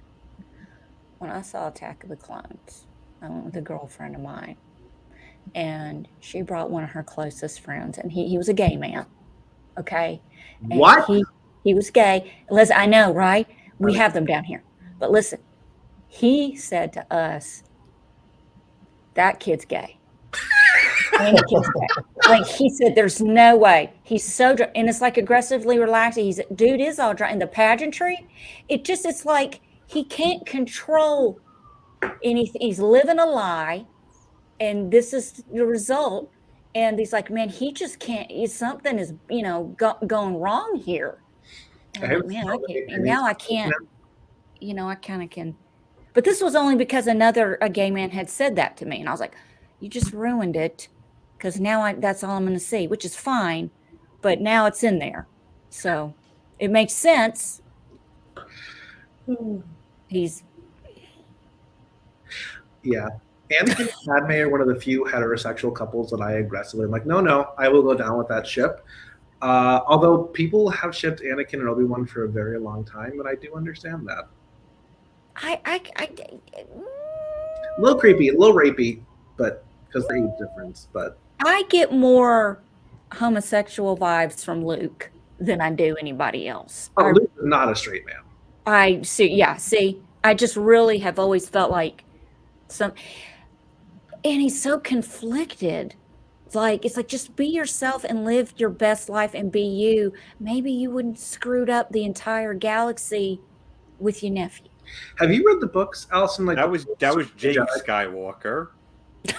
But that's what Mark Hamill said. The only way he could make that movie was to say, "I'm not Luke Skywalker. I'm his cousin Jake." Because Luke would never do this. So I have to pretend I'm just someone else named Skywalker. Because even Hamill's wasn't happy, right? No. Oh, he hated 8. He played the game because he just couldn't do that. But that must have been heartbreaking for him. He said enough. Harrison Ford didn't give a shit. For Mark Hamill, it must be such a big deal to come back and then to see what was happening with the character. Oh, he was the biggest fan of all of them. Yeah. Carrie Fisher it was a big deal for her to come back too, I think, to Leia. You ever watch the documentary that Carrie Fisher made? It's on HBO. I can't remember, but it was right before they started filming. With her mother? What? The one with her mother? Yeah, and she talks about she was in London, so that's where they filmed it. They had her on an exercise regimen. They had a trainer. I think we talked about this last time, how women just have to get in shape, and freaking Han Solo just shows up without a haircut, and he's good to go. But anyway, it's just Mark Hamill showing up at the end of The Force Awakens with that freaking 80s hairband haircut was a big red flag to me. This ship's going to go down with holes. It's going to sink quicker than the Titanic. It's over. And it's Did you read any of the books, Allison, like after Return of the Jedi, like the Expanded Universe books? Mm-mm. Luke gets a really hot wife named Mara Jade, who's a former Imperial assassin. They have a son. He's like this really hot ginger wife. And I just think it's very funny that we all think he's a gay man. Well, at least you and I think he's a gay man. He gets like the hottest of hot wives in all of Star Wars. Well, maybe she was gay too and was just trying to, honestly, that tracks. That really tracks. And they just were together to protect each other. Yeah. So, that happened a lot in the 50s. Yep. Gay actors would marry straight women, and actresses, and the women knew they were gay, but they would marry them to protect them, to keep them from being ostracized. And it's so sad, but that's the life. Give us 5 years, we'll be back there. Don't even get me started. Ain't got no brakes, and I'm going 100 miles an hour with that. Same. So speaking of which, we never actually talked episode 6. We really let's get into 6 because Allison's woof, and then we'll name it because this is the finale, series finale, season finale. I know Ewan McGregor has said he would do another one. We'll see, but let's get through this. This is a lot winded. I'm gonna be winded after this, which might be good for you guys. Part 6. Are we ready? I'm doing my ASMR or whatever voice. You ready? Reva arrives on Tatooine to locate Luke while the Empire pursues the Path Network. Kenobi separates from the group so that Path can escape after realizing Vader is only after him. Really? So you put 2 and 2 together and finally got 4? Okay, good. Good to know, Ben. Good to know that you're in with the rest of us. Okay, anyway, let's see. Realizing that Anakin has embraced his identity as Vader, Kenobi leaves. What? Anyway, meanwhile, Reva arrives at Luke's home, but is confronted by Owen and Beru. Subduing them, she pursues Luke into the desert, but eventually turns him to his family after remembering Anakin's massacre of the Jedi Temple. Liberated from the dark side, Kenobi congratulates her for overcoming her trauma from the past. That was the whole, that. Okay, I'll get on to that. On Mustafar, I am so burnt out on this planet. No pun intended. But really, we get it. Why are you living on the planet that scarred you permanently and you killed your wife on? Huh, Darth? Anyway. I think that's why, because that's where she died. So on Mustafar. Right. She died. On Mustafar. I don't even know if I'm saying that right. A healed Vader abandons his search for Kenobi after his master, Emperor Palpatine, questions his motives and loyalty. Back on Alderaan, Leia has found new resolve in her duties as a princess. Kenobi visits them and affirms he will help the Oreganas when needed and bids Leia farewell. Returning to Tatooine, he resolves his conflict with Owen by agreeing to let Luke have a regular childhood, like you had a choice. With Owen's approval, Kenobi greets the boy before venturing into the desert. Having found his inner peace, he's finally able to converse with the Force ghosts of Qui-Gon Jinn, who has great hair. His hair game is strong in the afterworld. Boy, they just glazed right over that Vader and Kenobi fight, didn't they? They just rubbed that off. What did they call that? Let's see. Kenobi leaves. Realizing that Anakin has embraced his identity as Vader, Kenobi leaves. That's the whole fight right there. Okay. Well, there's more to it than that. I can guarantee you. Anyway, part 6. What are we calling this? I needed more time to think about this. Is that the title? Because I could roll with that. I need more time to think about this. I'll second that one. Okay. How about can we do this again?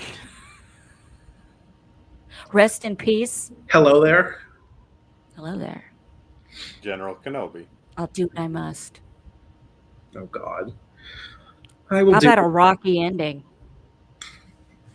It's all fun until moving rocks is involved, because that's always the joke. The Force is more than just moving rocks. Oh, well, we got a lot of that in this episode. We got a lot of moving rocks. Well, should we dive into the duel? That was the big. Yeah, that's the takeaway. Yeah, it's a lot. It's a lot. Y'all go ahead. Let's see. Aggressively relaxing in the chat. Is in there as Oh, here we Ooh, go. Pothole. Yep. Don't those Star Destroyers have support craft to follow the path? No, TIE fighters are short range fighters, not good for long. I don't. See, Why this is. why didn't they dispatch the TIE fighters when they were chasing the ship at the onset of the episode? Shh. Resource allocation. There wasn't enough room in the budget. Yeah, exactly. Empire's on a limited budget right now. They're just now getting back into black. Yeah. They've been in the red for like 10 years. Yeah, Disney has no money. They only spent what, $4 billion on this. Right. Well, they just invested in a bunch of money in the Buzz Lightyear prequel because that's what we've all been waiting on. No comment. That looks like shit, that movie. I have a kind of spicy take on the duel between Anakin and Obi-Wan. Let's hear it. While I love it, and because the prequels were the movies that I grew up on, like that, those were like my new Star Wars trilogy as a kid, and so I got all the feels and all the flashbacks.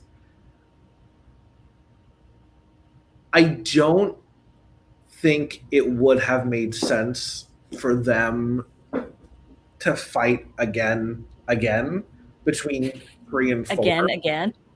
and have one of them just walk away. Like that just seemed like I love the duel. I love like what was happening. Like I thought it was really interesting. I love the part where Obi like jumped and like cut them out. There's so many cool moments from that. Jesus. There you go. Episode 6, how Obi-Wan got his screw back. Thank There you, we go. aggressively relaxing. Yes. Yes. But I'm just like, you know what? This does, because Obi-Wan into it, I'm going to kill Anakin. I have to kill him. And then especially when he doubles down and says, I'm Darth Vader now. Like, your friend's gone, dude. Just kill him. Yeah, you're not And killing he just Anakin. walks away. Yeah. And I'm just like, once again, proving that Obi-Wan Kenobi, you could have titled Star Wars, it's all Obi-Wan's fault. Like all 9 movies, it's all Obi-Wan's fault. I'm going to argue that. Sure. Qui-Gon should shoulder some of that responsibility. Give him 10%. Yeah, Qui-Gon is the catalyst. You know, he's got a lot of issues. It's all his fault, but I'm going to argue. Can I argue for a second? Please. Okay, so I'm watching this with my son. And I'm watching Darth Vader and Obi-Wan go at it, and Darth is really digging into Kenobi. So much that he's got him in the rock pit. He's thrown all the rocks on him, and then Kenobi, the visions of Leia are what get him out, and he gets his power back, and he's throwing rocks at Vader and all that. He comes up like freaking Charlton Heston in the 10 Commandments with the wind blowing with these rocks. I'm sorry. It was epic and it was freaking awesome. And I'm like, oh my God, this guy, just if his hair was long enough, I'd be dead in the floor right loud laughing.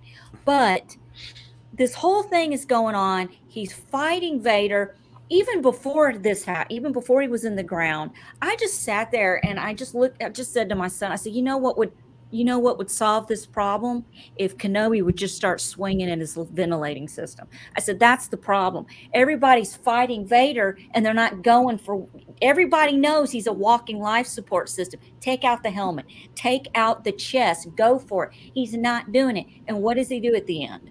He does exactly that. He gets him here, he gets him in the helmet, and he gets him in the back. He can't breathe. And you see his face, which is really creepy and gave me chills. But Love that. It could be Vader's own damn fault because you can't update that suit. You can't update that suit. You got your ass handed to you by Kenobi again. 10 years later, he went for your helmet. He went for your chest, everything else.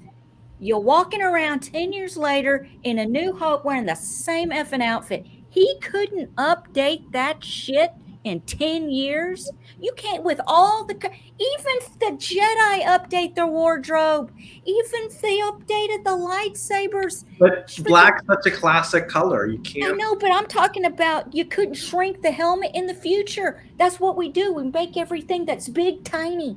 We can't. A computer used to be the size of my house. Now it's the size of my remote. You can't make the helmet smaller and everything else. You can't hide the ventilation system where nobody can see. It's blinking at you like a freaking street sign. Look at me. Stab me. This is keeping me alive. Okay, that's my problem. And he couldn't stop the rocks. when Kenobi was throwing them at it. You can stop a ship. You can stop a ship. A huge ship. You Well, he can't. did stop some of the rocks. He did. I think he was. Yeah. Yeah. He could have stopped the rocks. Yeah. And that's my tangent. Anyone other than Obi-Wan, I'm sure the plan is, if you're fighting Vader, is to go for his ventilator. It's just, Nobody ever does, though. But you wouldn't even get close enough. You have to be Obi-Wan's skill level to inflict that damage. Anyone else could shoot. No, Dom, I'm going to argue, because with the little sniper Talia was shooting to save Obi-Wan, she could have ended this whole genre, this whole Star Wars. If she had aimed for the ventilating system on his chest, this wouldn't even be an argument. Well, yeah, that's why I've been saying that his suit should have been a backup generator damaged. And that's in his ass. Is there a backup generator in his ass? It's in his Someone crotch. tell me. It's the crotch. It's the what do they call it? Look, there's something in there. There is.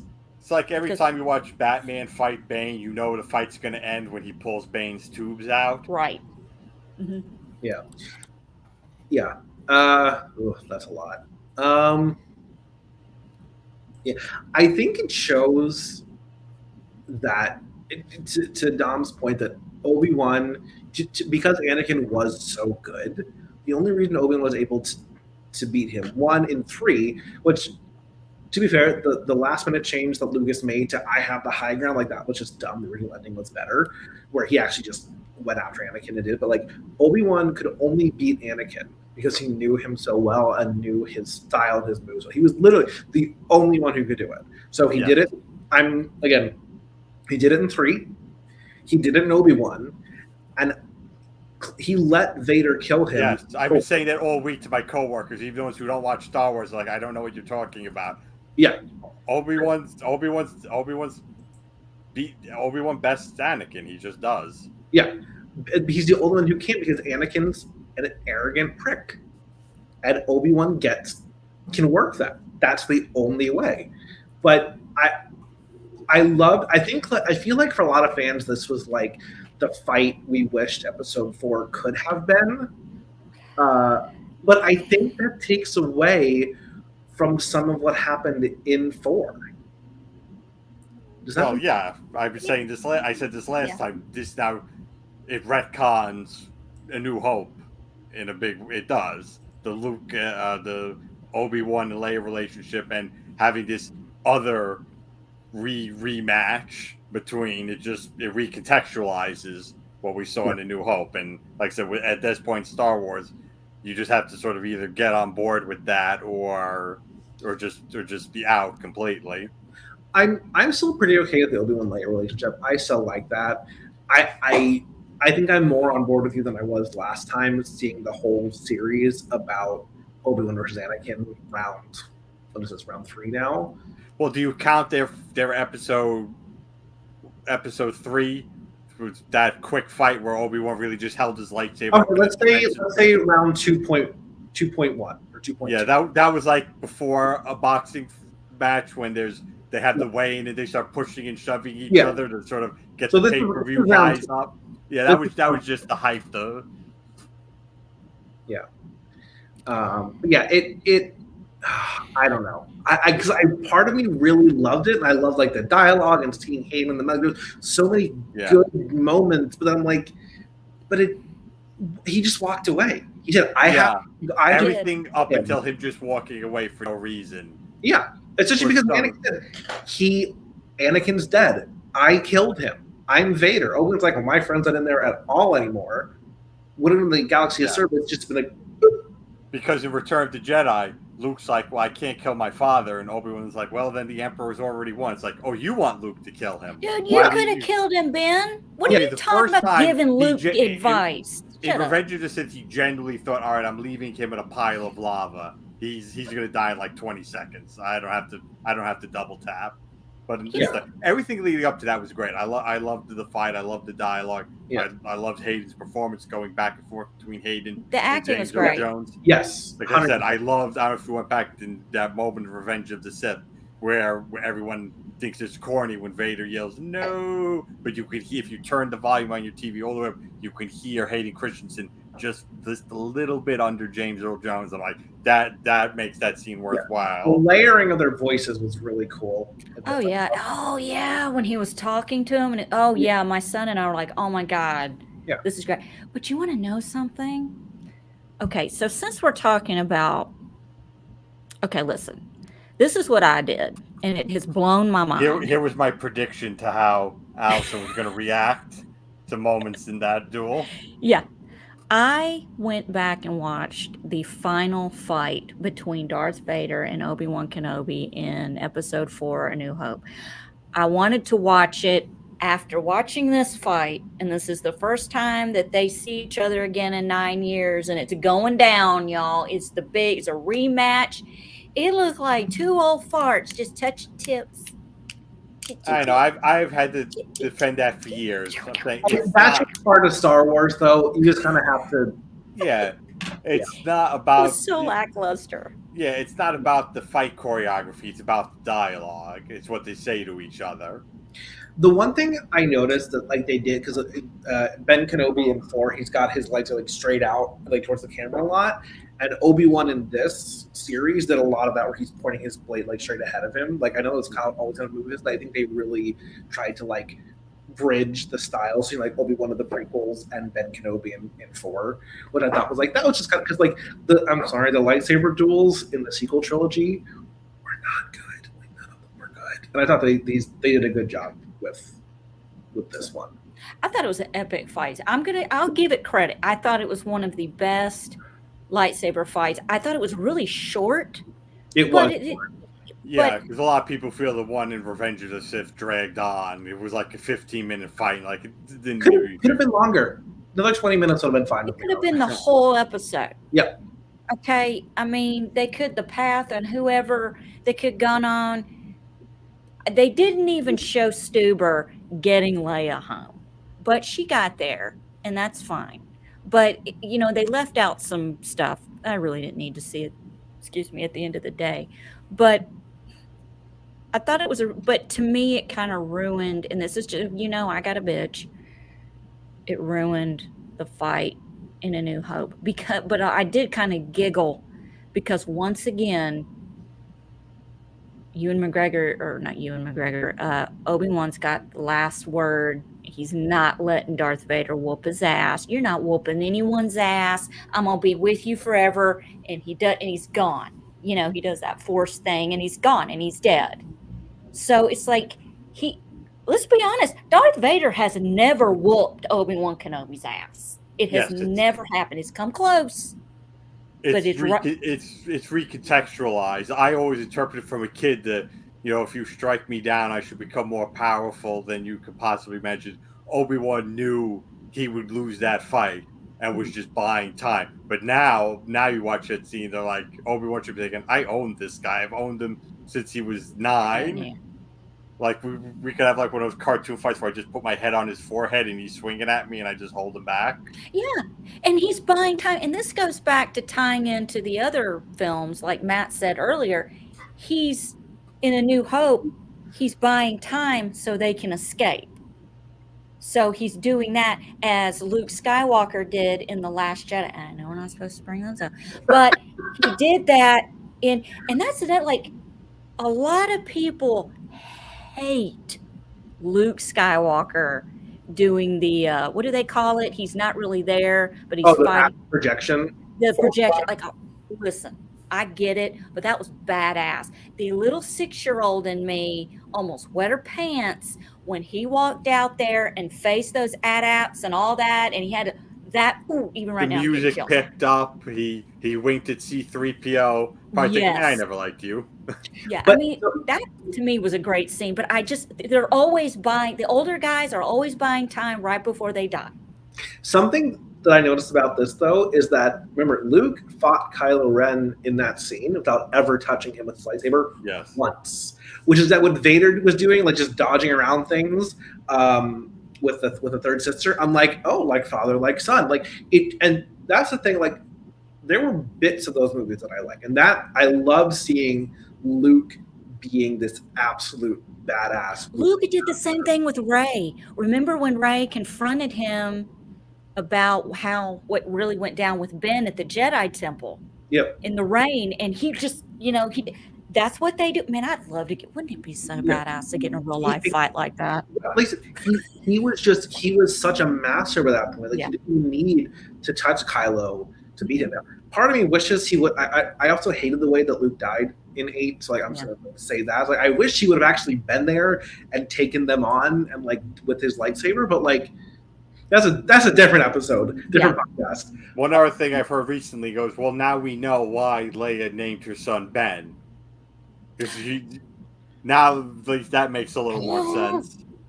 But no, but that was so stupid. It just makes me hate it even more. Just to make that make sense, I am done. That pisses me off so bad. It was a stupid decision. Because in the books, Luke named his son Ben, which makes a little more sense given that he actually knew Ben Kenobi growing up. Didn't they have twins, Jania and Jason? Jason and Jaina, and then Anakin was their youngest. See, that's what I. That always bothered me that they named one of their kids Anakin. I think that's Leia's way of like owning her family shit and being like, my dad was an asshole. This Anakin's not going to be an asshole. Which, I don't know. You know what? My 90s whenever they were written. My son's father was huge into Star Wars as well, and he read all the books. And I will say, if my son Jacob had been a girl, his first name would have been Jania after the twins. Jaina's such a cool character. Yeah, it's Jaina, right? I thought Jaina. Okay, I could be wrong. But well, that's what his name would have been. So yeah, she was a badass. It's a badass. He's like, I gotta name my daughter that. Disney bought them and canceled all the books people were working on. They're like, no, we're not doing this anymore. And so Luke Skywalker had a son named Ben in the books. Ben Skywalker. What happened to him? In the books? Yeah. Because where you're at in the books before they stopped, you were like 30 or 40 years post from the Jedi. So Ben was like early 20s, and he was a Jedi Knight, like recently knighted, and there's a whole bunch of adventures that happen between. See, that's the kind of stuff I want to see. I would love to see a series about the kids. I'd love to see the twins, little Anakin, and that guy Ben. I would love to. The New Jedi Order series is like 22 books that covers like the Yuuzhan Vong War. Sorry, I'm going deep into like. You're fine. That's why you're here. But yeah, I always thought, because I read the books all through high school and college, when they started making the sequel trilogy, it's like they took all of the good ideas from the books and kind of did worse versions of them on screen, like Kylo Ren, because Jason Solo, which is their oldest son, becomes Darth Caedus in one of the later series, so he goes bad. So I feel like they took Ben Skywalker and Jason Solo and kind of mashed them together, and we got Kylo Ren, which is kind of like a worse version. And like Rey was kind of like a worse Jaina kind of character. Like, I don't know. They took a lot of the same ideas and didn't do them as well. Yeah, I feel like in The Force Awakens, and I'm supposed to talk about. We've been talking about it quite a bit. Listen, when Harrison Ford yells, Ben, that was a moment. And I think it wouldn't have been a moment if he yelled, Jason. I think it just, I get why they kind of did that, for maybe people like me and others that don't read it. Like I made the connection more than that. But let me ask you guys a question. 2 things. What do you think about one, Obi-Wan actually? Okay, well, no, hold on. I got a whole other thing. Aunt Beru pulling some Black Widow shit on us. Dude, she's got an AK-47 in the wall. She said, oh, and hell no. I am not leaving my home. This bitch comes here. I'm shoving this up her little Jedi ass. Bring it. Like, she's pulling the wall apart, pulling her arsenal out. I'm like, Aunt Beru's tougher than these two put together. This is awesome. Read the Second Amendment and is like, I have the right to bear arms. I have the right to bear arms. I'm taking care of business. Seriously, I only want women to have guns from now on in Star Wars in real life. Padme, Leia, Aunt Beru, that's it. Tala, end of list. End of list. I mean, listen, I was all for that. I thought it was really cool.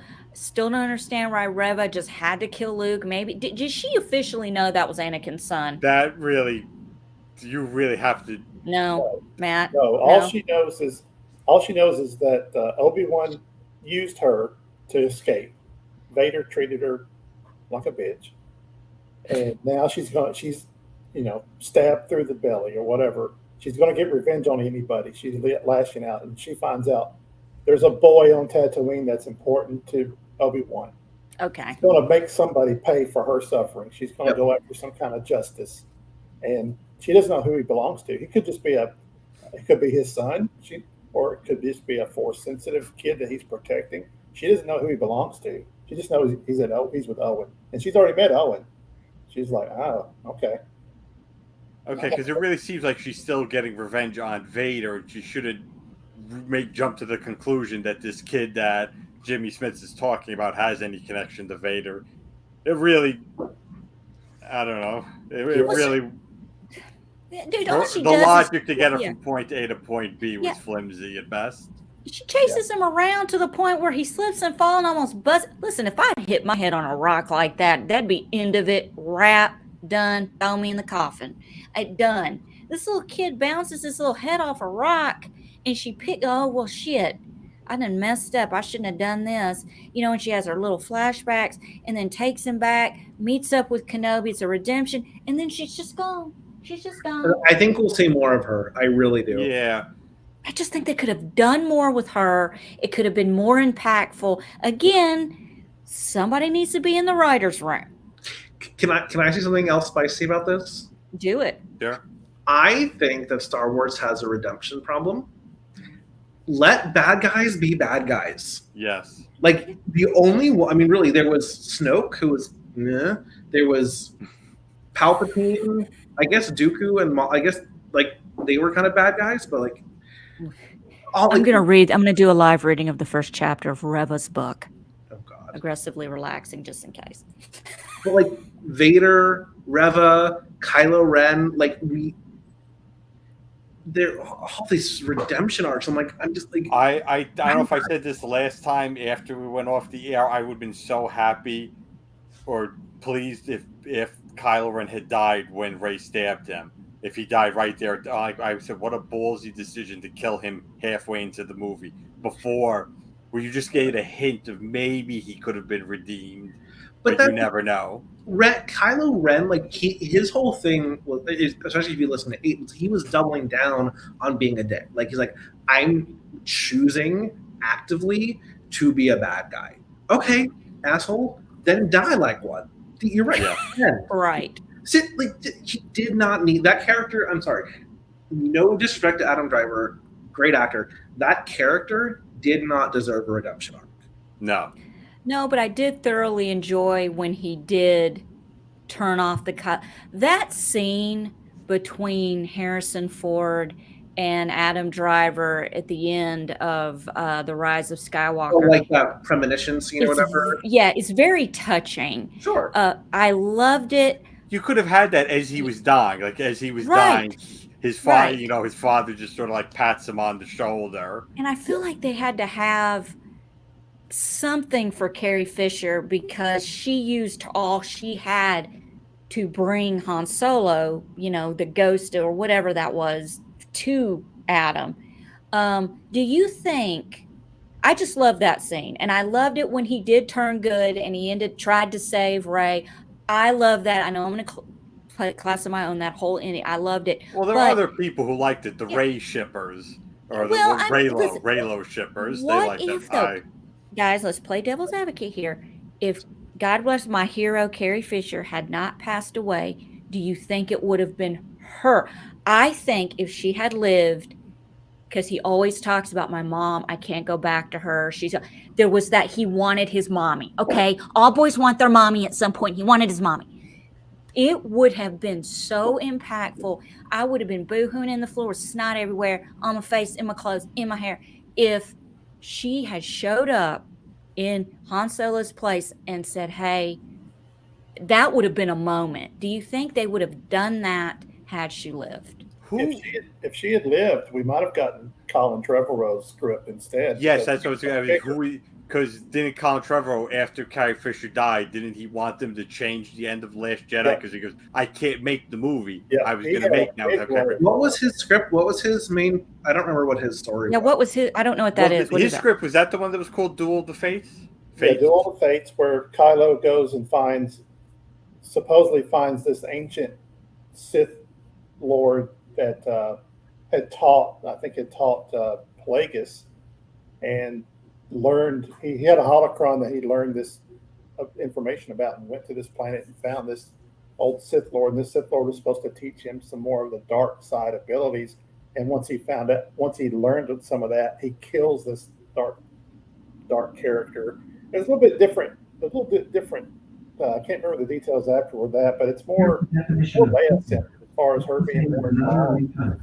Unlike in nature or Sorry. You could go on like YouTube, and there's people who have like done like recreations of that script with like animation. You could get an idea of what the movie would have been. And that it's been a while. I mean, that script wasn't perfect either, but it was just interesting to see a different way it could have gone. Yeah, they had to shift gears when Carrie Fisher died right before the premiere of The Last Jedi, I think. You know, they really had. No, she passed away before that. They had all. She was just like the dedication to her is in the credits for the movie. Right. So she died in what, 2016 or 15? 16. So they had a full year. Is Rise of Sky? Last Jedi was 2017, I believe. Yeah, actually, I think she had filmed some things for. No. Everything in Rise of Skywalker was just deleted scenes. There was nothing. Okay. Yeah, there was no new footage. Rise of Skywalker came at the end of 2017, and Solo the middle of 2018. That was sort of like a 1-2 punch. That the mixed reaction to Last Jedi and Solo basically bombing at the box office. Yeah, that really hurt like Star Wars theatrically, and that's why we're getting these limited series now instead of movies. Sorry, Allison. No, go ahead, Kyle. Go ahead. I do agree that in the wake of Carrie's death, they should have switched her and Holdo so that Carrie executed the halt. So it would have been called like the Organa maneuver, the Leia maneuver. Yeah, die in that fashion. Change to like let Luke live. Like I would just 180 them. Have Leia. Yes. I think that's what Colin Trevorrow wanted, and Ryan Johnson was like, "No, this is my movie." He goes, "Yeah, but then you're painting me to a corner for the next movie." Well, Ryan Johnson didn't give a shit about the saga or the trilogy. He just wanted to do what he wanted to do with fuck everybody else, and I will die on that. Yeah. Sorry. all three of them. I mean, JJ and Ryan both. They said we have some cool ideas, and I think this is what happened with Kenobi too, with like this last duel that Vader and Kenobi had. Is they had some pretty cool ideas. They put the cart before the horse. We want this to happen. Now let's build a story around that happening. And does it make total sense? That doesn't matter. The audience is getting flashy blue and red lightsabers. The dialogue I did enjoy that part, especially the part where Vader says, "You didn't kill Anakin, I killed him." And also, the Return of the Jedi they set that up from a certain point of view discussion that Kenobi has with Luke. They said that, okay, well, this fits that certain point of view now. Vader did kill Anakin. So, there must have been a writer. There must have been a fan in the writer's room. Yes, that day somebody like me showed up and said, "Hey, that's actually a good idea. You won the, make a dream wish. We're going to get your line in the movie." Do you guys think that, and this was the other thing I was kind of getting to, I can believe that Ben met Luke as a child. Like, I could see them crossing paths and briefly having some kind of interaction. What I don't understand, Ben going back, giving Lola back to Leia, okay, that makes sense. Saying goodbye to her, that makes sense. The conversation about how I knew your parents, I don't know if it's just me. Normally it is. I was never aware during the original films that Leia knew she was adopted. Like, I felt like it wasn't something she knew until she was older, because she talked about her mother She was sad. She was always sad. I was led to believe up until that point that was their real mother. Yes. And she was always sad, longing for Anakin. But it turns out, no, Padme died at they were born. Well, that's a plot hole that goes back to the prequels. Yeah. So the because Luke does say to her, "Do you remember your real mother?" So it's like, okay, she does know she's adopted, even though that was never. She was always sad. Because again, it was supposed to be. So sorry, Coach. It was supposed to be that Luke's sibling was someone never before seen, hidden somewhere on the far end of the galaxy. Until they said, "We don't have time to introduce this character. It has to be a character. It has to be Leia." Yeah,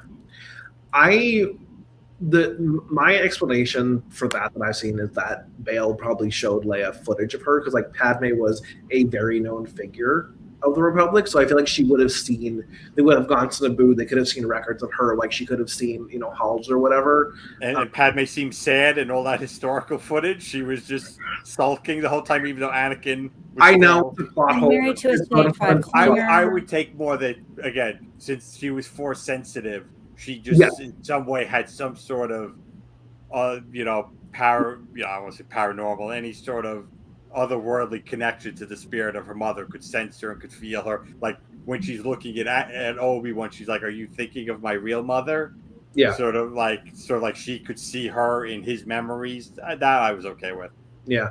All right. I feel like we're getting off into the weeds a little bit. Yes, I have to say two more things about that duel. I know. I love, Al said, why don't people target his life support system? When Obi-Wan went beast mode and he started using the hilt of his lightsaber just to bash it in, because I always thought that's a Sith move. Like that's how Darth Maul beat Qui-Gon. He hit him in the nose with the hilt, and when you get hit in the nose, your eyes get blurry for a second. I'm like, oh, that was a cheap move from Darth Maul, but Obi-Wan was like, screw it, I'm using the hilt. I was like, okay, Jedis don't use the hilt. My son said, when I said to my son, why isn't he hitting him where it counts and the life stuff? My son goes, Mom, it's not the Jedi way to fight dirty. What does he do 2.5 seconds later? He starts fighting dirty. And I'm like this. I'm like him with the rocks. Bring on the rocks. I had a thought with that when he was in the pit that he was holding everything up. Yeah. I swore like he's going to go Sith eyes for a second. I thought he was going to tap the dark side, like the first and only time, get himself out of there, get rid of Vader, and like that would also, I think, have explained a little bit more if he has to just stop, like he let the dark side take over and made himself stop, and also would have explained why he was so, no, Luke, you cannot put on the dark side, that leads to bad things, because he would have done it once himself and realized, oh, this is not good. I was half expecting. He did. I think that's why he walked away. Yeah. There are certain people if you kill, that you're turning. I mean, he can kill Grievous with a blaster. He can kill some ancillary bad guys, but somebody like Vader is such a strong emotional thing. I think he controlled his emotions and walked away. I was half expecting with him for the rest of his life. Can you imagine? Yeah. I was half expecting that's when we were going to get Qui-Gon. Like they were going to lock lightsabers, and then we were going to hear Qui-Gon's voice as he was the mentor to both of them. And then they'd sort of see him, and they stop for a second. I don't know, like he was. I was thinking because they can't kill each other, so there has to be a way to end this. I'm like, is the Force Ghost of Qui-Gon going to show up and get them to stop fighting? Let's talk about Qui-Gon. I mean, it would have been a choice to go that way. Yeah. Liam Neeson shows up. Did y'all count how many seconds he was on screen? Anybody count? Like 10. Yeah, less than 30. Yeah, definitely less than 20. I thought, wow, that's what we get. I had a big problem with that, honestly. Let's hear it. I need someone to complain besides me. I me. love Qui-Gon Jinn as a character. I love Liam Neeson. Like, no disrespect. But for the past, almost 20 years, Qui-Gon figured out a way to keep his soul intact from the Force.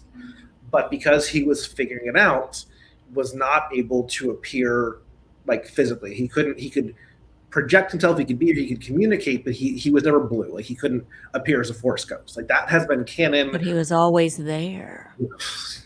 Well, that's.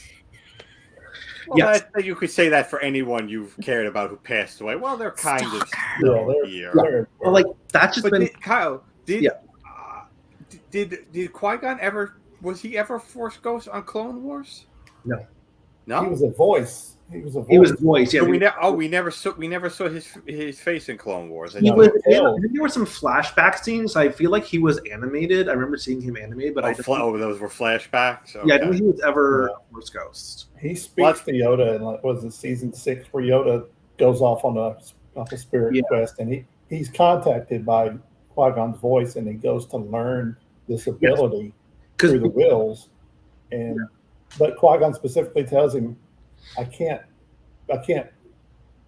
manifest my physical form. He said that, right? Yeah, he said I wasn't complete with the training, so I can't manifest my physical form.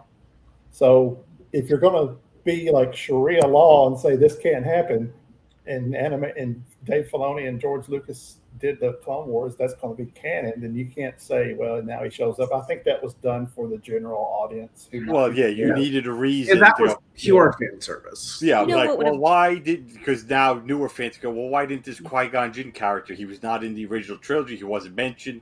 Obi-Wan said Yoda trained him, not this other guy. Yeah. Then after, well, we need a reason why Qui-Gon wasn't a character even in the lore of the original trilogy. Well, they have to come up with a reason. Well, he's out there, but he can't manifest. But now they're like, well, guys, Liam Neeson, he'll do a kid's birthday party if you pay him enough. He has a particular set of skills. Yes. Yeah. He does. He's got all these taken, getting out of here, whatever movies. Let me ask you a question. Who would you want, Qui-Gon Jinn or Samuel L. Jackson's ghost, Force ghost? Qui-Gon Jinn. Yeah, because that's I want to hang out with Samuel L. Jackson. Samuel L. Jackson is interesting. Mace Windu isn't. Yeah, I want Mace Windu. Let's not kill Sam off yet. I like the character of Mace Windu. This goes back to like all the problems that the character of Mace Windu on paper sounds interesting because I'm told, oh, he's the Jedi. You know, he has the purple lightsaber because purple means you've got a little dark side in you.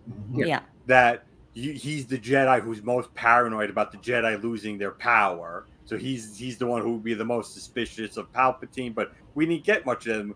In fact, in Attack of the Clones, Mace is the one who goes, we must declare to the world our ability to use the Force is diminished. And Yoda's like, no, schmuck, we can't do that. I'm like, if Mace Windu's characters, he's the one paranoid about the Jedi losing their power. His dialogue doesn't reflect that at all. He had the such character on paper as a character, and then it just turned into like in episode 1, he was like very mysterious, very kind of brooding. And then 2 and 3, he was just Samuel L. Jackson in Star Wars.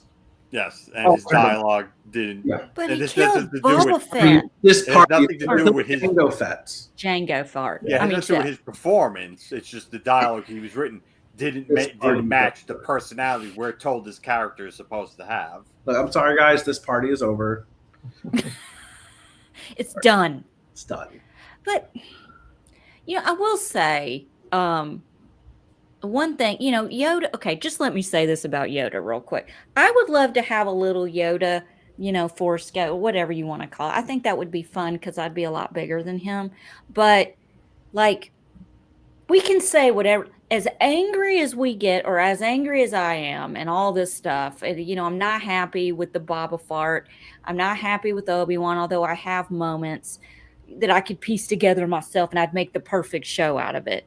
Or a 2-hour movie. I want to try and do a fan edit and see if I can make like a condensed version. Have you seen somebody, I have to find this, put together the final battle between Anakin and Obi-Wan from Revenge of the Sith, of them on Mustafar, without any dialogue? It's actually really cool. There's no talking. It's just beating ass. Nice. But what I was going to say is, my son's 25, and it's so funny that, he grew up with Star Wars. I introduced it to him, and he loves it, and he knows all. I wish he would come on and do one of these shows, Why but is he not? because he's not a camera whore like his mom. Okay, like he doesn't need the attention like I do. Okay, but it's funny because he's so knowledgeable. I know, right? And everything he said is so funny. But I'll never forget, as much as I freaking hate on this shit sometimes, excuse my French, I'll never forget. I took my son to see Attack of the Clones. I saw it a second time with him. Yeah, because I saw it multiple times, but I had to see it the first time without the child because I had to concentrate and I couldn't answer questions. You always see the movie first, then take the child, because then you know the answers and they think you're amazing. But again, you're really. But I took him. He was like 5 at the time, and 5.5, and we're sitting there, and it's when the first time in Attack of the Clones, when Yoda takes his robe and he pulls out his lightsaber and he's like a little flea popping around. My little boy gets up and stands up, and he's like, and he's just the look of sheer happiness and amazement on his face. And he says, in this theater full of people, what everyone is thinking, he goes, I didn't know Yoda could do that. I mean, and the whole theater just broke out laughing because it was so true and it was so pure and innocent. And so when I think about how much I hate some of these things, I go back to how innocent that was, and and how fun it is. Fun to watch these. It is fun. Look, you may hate the last 3 films, Kyle, but they're fun to watch. You know what I'm talking about. They're fun to watch. I shit you not, after the last show we did, TNT, after I'd mentioned TNT plays these movies all the time, had The Rise of Skywalker on. And guess who? I watched it, commercials and all. But you can't help it. You're going to stop and watch when these movies are on. I didn't realize that I thought these movies were just exclusively on Disney Plus. Now, TNT and Disney are like in a relationship because, they show it like religiously. I still have mixed feelings about Yoda using a lightsaber. What? Look, he didn't flash it around. He didn't pull it out all the time like everybody else. Look at me, I have a lightsaber. He's like, look. He pulled that out a lot in Revenge of the Sith. Yeah. I just feel that the Yoda character should have been a character who used, what does he tell Luke? Wars make. I'm looking for a great warrior. Wars not make one great, or something. It's like Yoda. Whatever your jargon. Yeah. But you know what would have been cool? Yoda using the force stop tactics and putting his little hands behind his back, fighting someone 100 sides. That would have been freaking awesome. The battle between Yoda and Count Dooku should never have included lightsabers. It just should have Or been. Dooku could have had his. He would have been like, bitch, please. Bitch, get out of here. Yeah. I got you. That's the thing where I've landed with Star Wars is I've obviously have my issues with pieces of it. Like I have issues with the sequels, the prequels, with all of it, even the originals. I kind of figured out this weird Zen equilibrium of taking what I want to take from it and ignoring what, like I said, my poster in the Jedi canon is I like the books. That's my head canon. I like Rey, Poe, and Finn as characters. But like, if I took it, that's where I pull from. And I love Rogue One. I like bits of Solo. I like bits of Obi-Wan. Like I'm kind of cherry picking the pieces that I like and ignoring the ones that I don't, because it's such an expansive universe. I love the stories. They're so formative to me as an aspiring writer, as a nerd, as all of these things. Like I love these characters so much. Like I have I think 3 pieces of Princess Leia art in my apartment right now. So it's like she's just it's a huge character for me. So as much as I bitch and moan, and Lord knows I do, I try kind of just to focus on the things that I like. Yeah, and I grew up Princess Leia was my first female hero. I became obsessed with Carrie Fisher, and I read her books. I just really developed. I always felt like she and I were kind of kindred spirits in a weird way. I really understood, being someone who's been sober for almost 5 years and struggled with addiction. Reading her struggles and how she really inspired me. And it goes back to being that little girl. My mom will tell you if she asks me to braid her hair one more time, I'm going to flip out. I had the little braids tied up on the top of my head. I went to see, I'll tell you right now, I was in the movie theater when the original Star Wars came out. My mom took my brother when he was 5 years old, and I was a baby. I was 4 months old, and I was in that movie theater. Granted, I was passed out asleep the whole time, but I was there. I saw Empire at the drive-in in my pajamas. I was so excited. We were in my That dad's sounds blue van. cool. He had a mattress in the back. It was kind of creepy now that I look back at it in hindsight. But still, we were there as a family, and I couldn't wait for the movie to go. I passed out before it started. But I remember waking up and seeing certain things and then going back to sleep. But Return of the Jedi, 6 years old, had my little braids in my hair. I had my little Ewok doll. I had an Ewok doll. Dude, I had the death grip on that thing during that whole movie. I was so excited. My little feet dangle. Well, my feet still dangle on the movie chair. And But that's what Star Wars is. that was fun. Yeah. That was, so I kind of get a little pissy when certain things happen that I don't like, because I kind of feel like, Disney's poo-pooing on my childhood. I take it personal, man. I take it personal. Can we say one thing, that the MVP though is the little girl that played Leia? Oh, she kicked ass, man. Perfect job. Like the expressions, the side eye, the sass, the authority, like the air of authority. I was just like, even Luke. I'm like, this is Luke and Leia as children. Like they did. I think that was like, if there's any silver lining, is like those kids did such a good job. I came this close to thinking when Obi-Wan went back to say goodbye to Leia. For 1 second, I thought, you know what? Something's going to happen, and it's going to make sense for everything that happens in the future films. He's going to do the Jedi mind trick or something on her to make her forget him. I thought she would be vulnerable enough in that moment to where her mind is clear and there's nothing taken off guard and her not knowing it, because it's only the weak-minded, but still in that vulnerable moment, he could have done it. Disney does not have the balls. Exactly. They not especially after Last Jedi and Rise of Skywalker, they will not do anything that could alienate people. And that's the problem they fell into with Obi-Wan, is they had to make it as broadly appealing as possible, so they couldn't really take any risks. They wouldn't even give her a blaster. Obi-Wan Kenobi gives her a parting gift on that past ship. Yeah. It's an empty blaster holder. I know I bitched about this in the chat. He gives her an empty gun holder, but then turns around and says to it, well, nobody's going to give a 10-year-old a blaster. Okay, I'm sorry. I sound like Sean Connery. Or I don't know what. But like, nobody's going to give a 10-year-old little girl a blaster, Leia. And I'm like, bitch, you just let her save the day in the wire room with the, and Leia's a great fucking shot. Yeah, and you guys now you're gonna say she's 10 years old. She wasn't 10 years old when you put her in a room with a bunch of live wires trying to fix the shield. You know what I'm saying? And now I'm 10 years old. Bitch, give me the blaster. Shut up.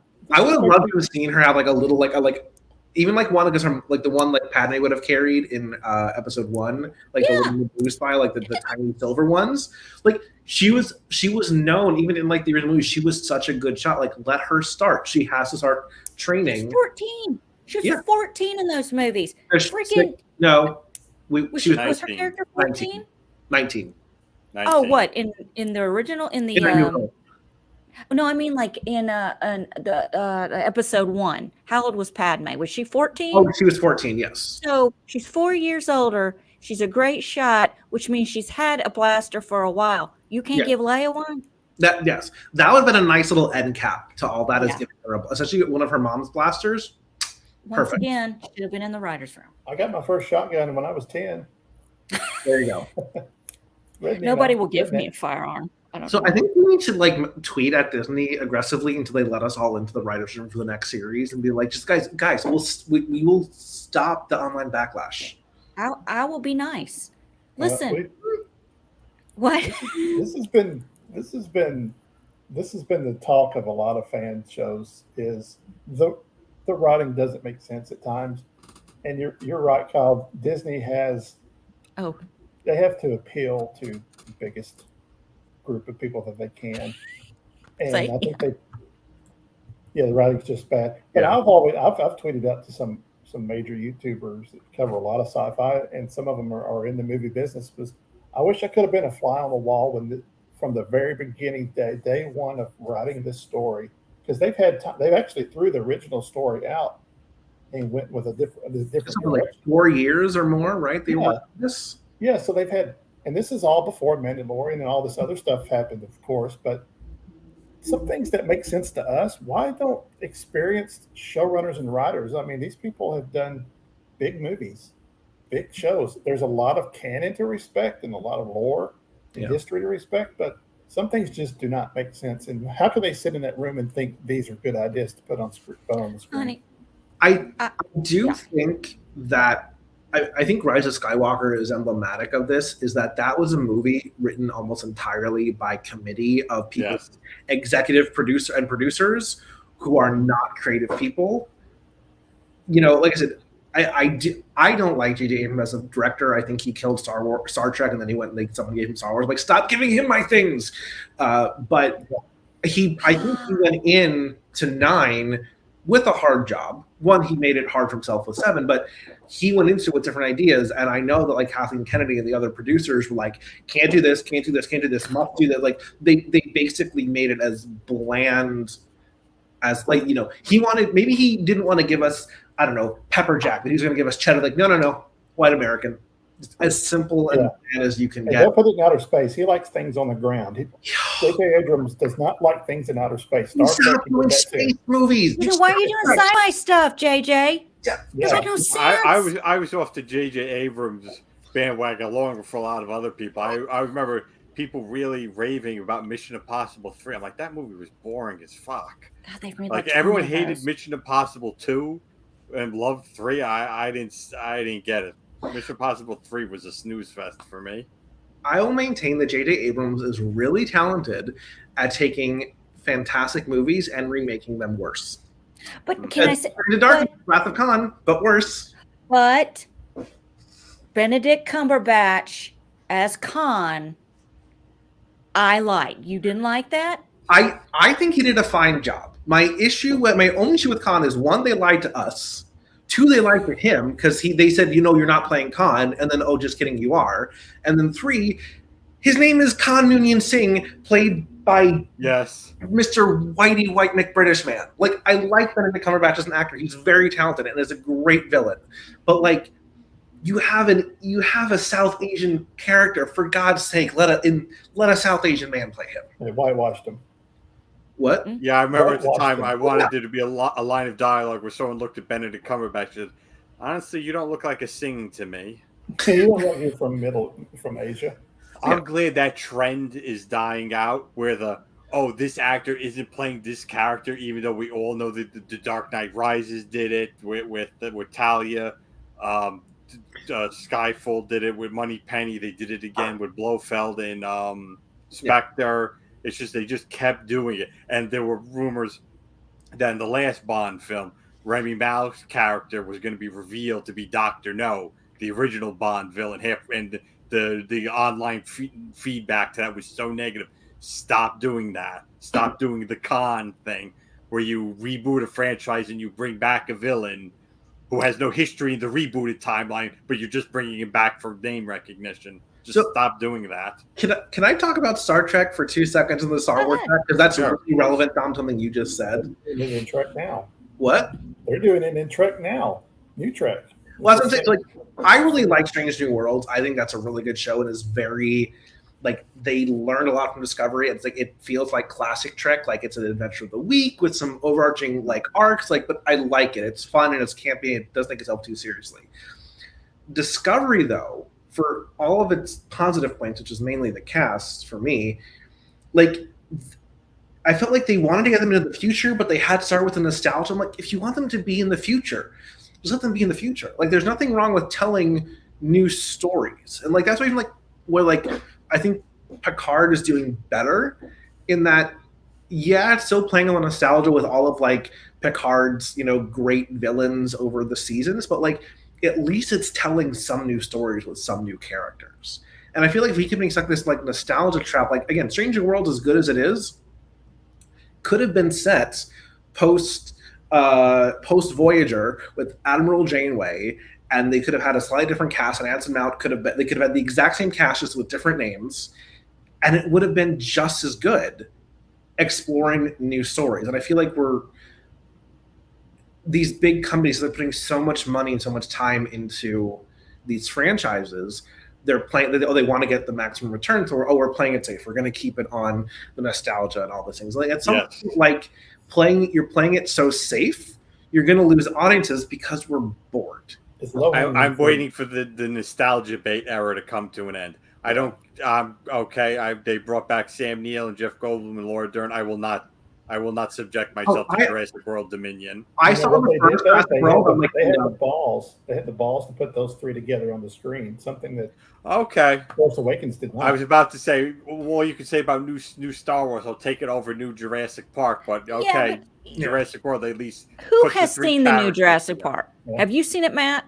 Yes. No. You've seen it. You guys have. Okay, well, let me ask you something, Matt. Yes, they epically put the three characters on screen together, and there is a money shot. You know what I'm talking about when you know what I'm talking about. Yeah, but what they did with Jeff Goldblum pissed me off. I heard it was not good. They turned him. I don't know what they were thinking. Like, I don't like what they did with Jeff Goldblum's character. I think now I'm definitely not going to watch it. They just fucked that up. So Jeff Goldblum in the movie. That wasn't Dr. Malcolm. That was Jeff Goldblum. Yeah, it was Jeff Goldblum. He was lost. He showed up, and they were like, "Well, we don't have any lines for you. It's just improv." And he was like, "Well, I don't want to. There's nothing going on." You made him off? No, I'm just saying that's what it looked like. Like they didn't. There were moments that made sense, and he did good, and I liked it. But then it just got to the point where it was like, this is supposed to be funny, but it's not funny. I don't even think Jeff Goldblum thinks this is funny. I think Jeff Goldblum is like, well, I was promised one thing, now it's just a paycheck. Well, Han, Luke, and Leia for me, like, I love Billy D. Williams. This is one of my other critiques of The Rise of Skywalker. Is you had like Princess Leia, hero of the galaxy, queen of the Alderaan, like whatever, like hero of the rebellion, sending out this massive SOS and no one responds. And then like literally I think like a week later, Lando Calrissian sent it out and like the entire freaking galaxy. So I'm I love Lando. I love Billy D. Williams. Like nothing again. I'm just like, what you're doing with these beloved characters makes no effing sense. Nobody's going to respond to Princess Leia, but they're going to respond to Lando Calrissian? Exactly what I'm saying. What? No. Also, no. Give her a lightsaber. She's right there. She was alive. If Princess just let it be there and let us have that mental knowledge that she is a Jedi. Or Carrie Fisher had lived, they would have given her on that rose gold lightsaber. And let me tell you something, she would have taken care of business. I don't think we would have. No, she would have taken care of business. I'm telling you, if they redid these films and did a role reversal and made her the baddie, oh my God, it would just listen. I love Mark Hamill. I do. But I feel like just a little less wine. There's always been a problem with me and him. I think Luke is Padme, very much his mother's son. Leia is her father's daughter. Yes, I've heard that a lot in the past. She has his power. She has his intensity. But Padme wasn't whiny. Do you know what I'm saying? Anakin was whiny. Anakin was whiny, but I just feel like I'm stuck on A New Hope. I guess too much Skywalker. I felt like he redeemed himself in Empire, and I felt good about. He was a little cocky and but like his father, but he still did good in Jedi. But there's something about A New Hope, and then they bring him back in and just make him this old fart who's breastfeeding off aliens, and it's nasty. I'm a huge fan of Star Wars. I'm like, are you, my dude? Like, you made Luke Skywalker a fucking hermit. For what reason? Right. Yeah, no, makes no sense to me. Kyle, I would like to remind you that in Rise of Skywalker, you only watched it the one time. There is a flashback where we do see Leia with a lightsaber. I know. That is my favorite scene of any of the three movies. Like, that is the one thing I will watch that clip. I have it saved on YouTube because I love it so much. But then they made this bullshit excuse of like, well, if I go down this path, my son's going to. But you're so evil anyway. Just it made no sense to me. Sorry, either you're going to do it or your brother's going to F him up. Yeah. Which one is it? Yeah. Pick your I poison. hear you, and like I love that scene. And I appreciate you bringing it up. I've spent way too much time in my own head berating. Well, final thoughts. Let's go through final thoughts. And Madam, I'll start with you. Final thoughts of Obi-Wan the series, or is it Obi-Wan Kenobi the series? Obi-Wan Kenobi. Obi-Wan Kenobi the series. It was great fan fiction. Is all you know. I think, like I said at the beginning, you give it 7 out of 10. It had its moments. There was some good dialogue. Whether that story path needed to even be a thing or not is going to be debated probably as long as The Last Jedi has been debated, good or bad. So I'm going to go with it because it's done.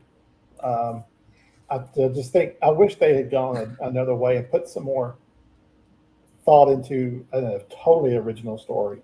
And that's but I accept that Disney unfortunately cannot do that. They go for that low hanging fruit, and once chapter 16 of The Mandalorian with Luke coming to the rescue happened, the bar was set to where that we've got to outdo that. We've got to outdo that somehow. No matter what the cost of the story and the canon is, we've got to have these scenes and then build around it. That's the only thing I wish they would have changed. I wish they would have just come up with a better story. Take a risk. This is a big character. This could not have been a 7. This needs to be a 10 or a 9.5. A 10 is, there's nothing wrong with it, and there's very few stories like that. Make it a 9 at least. I mean, it's got to be up there. Well, let me ask you something, Matt. Do you think, because the 4 of us grew up with Star Wars and it means so much to us and we invest so much into it, that we do take it a little personal when it sucks? Do you think someone who is younger or could be our age and is introduced to these, is just now watching these shows, do you think if a person finishes up episodes 1 through 3, 4 through 6, and then goes and watches Obi-Wan Kenobi the series, is their emotional investment is not going to be as deep as ours? Do you think they would feel the same way, or do you think they'd be like, okay, I get it, I'm in this 45 years deep, okay, I'm just gonna say it. So somebody who's just now getting into it, do you think it would be the same result? One of my best friends from college, he's 50, has a PhD, very smart guy, loves Star Wars. We talk about it all the time too. Grew up with it, watching it. He was actually there in the theater on the very first day. Told me over the weekend he finally caught up with Kenobi and he loved every bit of it. Had very few criticisms about it. So maybe a couple little joking points, like we've said. But that's what I like about Star Wars is no matter what age you are, there's something that everybody can love about it, and everybody can have a bond with it. And we've been around with it for some years, so it probably means a lot to us. But even those people in our age group, there's different levels of appreciation, and it just depends on what you want out of it. And if somebody loved this and said it was a 10 out of 10, 9 out of 9, I'm not gonna fault you for it. I'm not gonna make fun of it. Good for you. I'm glad you like it, because we need fans that love stuff like that. We can't all be too critical, even though you really want to. We can't all be Allison. No, listen. For every Allison, there's my buddy Scott. Okay. Yeah, for every Scott, there's an Allison. But it's like that guy Nick from Echo Base said, "Hey, if you like trash, I'm not going to fault you for that. You like what you like. Everybody's different." Yeah, that was a bit harsh. Well, he's on the same page with me. I could do an entire show with the problems I have with Leia and Ben knowing each other. Tyler would love to watch that episode. Tyler is in the chat going, I can't believe this is still going on. Yeah, I saw that. Tyler, I was waiting for you to react to that comment. You can't do this in an hour, Tyler. Okay? Star Wars is not something. If you're going to do one of these shows, it's going to be almost 3 hours. And honestly, double that. I'd still have shit to say. Yeah, I mean, there's so much. Yeah. I mean, we could do another show next week just wrapping up other stuff. There's so many. It's because it's a 45-year-long thing going on here. I'm the same age as freaking Star Wars. I just realized that. But, it just, It's a passionate thing. I think there are some Star Trek's like that too for other reasons. That the commentary that they've made around since the '60s for political and sociological commentary. Sci-fi has always been like that from the beginning. It echoes kind of what the zeitgeist is of the day. So we're so in love with these characters and these stories. They all can touch everybody in a different way. So yeah, it's okay to be a little protective about what you care about, as long as you're not the toxic type where you're over negative or over positive. You don't want to yuck on somebody's yum. I've heard that from John Campea so many times. Everybody needs to appreciate it on their own level, but be civil about it and try to find the positive if you can. I'm good with some fun banter. If you love it, that's fine. If you hate it, that's fine too. Everybody, I just have my moments where I literally will be watching one of these movies alone with my cats and and I just start on a tangent. My grandson was over here last week and we were watching. I was actually rewatching. Actually, this week I was rewatching the finale episode, and it was the big lightsaber. And my little grandson's playing in the floor, and he could care less until he hears those. I mean, I'm telling you, a 7.5-month-old is looking, and he watched that whole fight, and he was like this. I mean, it engages, I mean, it just, Go back and watch the reaction videos to Luke coming to the rescue in The Mandalorian. Oh, and tell me God. people our age don't cry when that happens. Oh, people were inconsolable. That's when the That is violence what we broke want. out Now on that, like I social said, media. the bar is there. That's what we want every time now. That to me was like, if you want to do a cameo, that was great. That was enough. Nobody I knew. need the extended CGI in Mandalorian season 2. I'm like, I love if you're gonna do these characters, I'm gonna talk about this last time. I'm like, recast them. If you want to do a Princess Leia and bring her into Andor, great. Please do not do a deep fake of young Carrie Fisher. Recast her well. Yep. Let them be. If you want to have these people play these characters, let new actors play these characters. And it would hurt in some ways, but I think I'd rather that than this sort of like. It happens in movies all the time. How many Supermen have we had and Batman have we had? And it works. James Bond's. I mean, the story works with the right good stories, good characters. Well, okay, not every Batman is going to be. Allison, I'll have to. It'll take too long now. I have like an official Batman ranking of how I rank their interpretation of Batman, their interpretation of Bruce Wayne. Now's not the time, but we'll get into that. We're going to do a Batman event, because you and I have touched on the Flash and how Ezra Miller losing his shit everywhere. They are single-handedly going to ruin the Flash. And Michael Keaton's 3-minute-long cameo that we're going to get. My whole childhood of Batman is probably going to be based on a 3-minute cameo of Michael Keaton. That's okay. Warner Brothers wins on this one, There's other Michael Keaton stuff in the pipeline. I was just panning up so he could see I have all the James Bonds as Funko Pops in a row. Oh yeah, that's cool. And at the end of the row, I have a Superman. So if Henry Cavill ever does play James Bond, I don't have to rearrange they're still in the right line. Better. Henry Cavill. He'll be James Bond before he's Superman again. He'll do what? He'll be Superman, or he'll be James Bond before he's Superman again. Yeah. Idris Elba, I want is the next James Bond. Sure. You know who that is? Bond yet? Huh? Have they announced the next James Bond yet? No, but I want Idris Elba. Elba. A year before they. Yeah, I have a very unnatural crush on Idris Elba. Oh no, that's completely natural because he was. Every time, like he does these commercials now for I don't know what it is because I'm not listening. Booking.com. Booking.com. I'm like, look, I'll book your .com. They need to hurry up before he's in the 60s, though. Ugh. That's fine. Yeah, that's the thing. That would be the one drawback is that he's 49 now. Yeah, and he's this close. So it's like I think this is on my blog. Where Roger Moore retired in his mid-50s, and he was like, "Yeah, I was too old." And the stunts were nowhere what they were now. Can I raise you Roger Jean-Pierre as the next James Bond instead of Idris Elba? Okay, now who is that? Yeah, I have no idea who that is. Season 1 of Bridgerton. Okay. Oh, yeah. I could Sure, see it would that. work. Yes. Absolutely. They can get them cheaper, too. Exactly. Ooh. Yep. Younger, For cheaper, gorgeous. For a movie deal. What I want a bisexual James Bond. I will say that. I want a male love interest.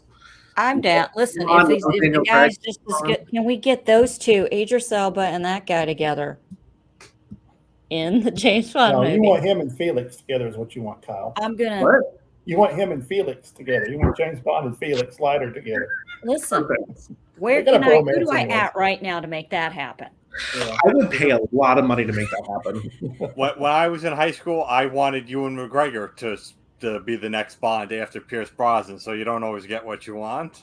Oh, I remember when they announced Ewan McGregor as Obi-Wan, and I'm like, the guy from Trainspotting?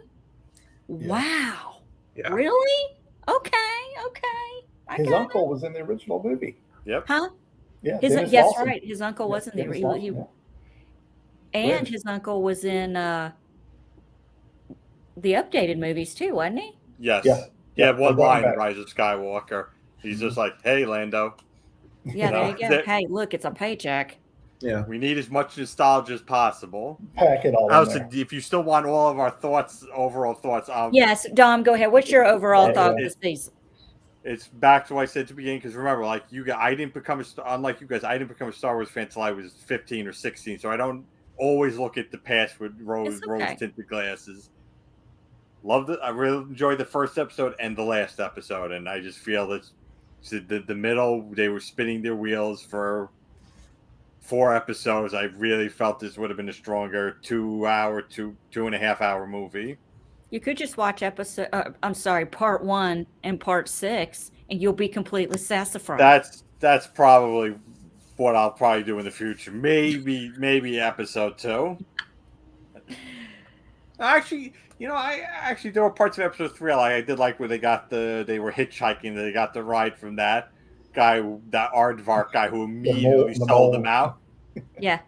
Do you know who that was? They have the actors that make cameos. That was Zach Braff. That was Zach Braff, yeah. Really? Wow. It sounded like Seth Rogen, but it was Yeah, I was Zach about Braff. to say she better not say Seth Rogen because that was a joke on Twitter that was Seth Rogen. I did not.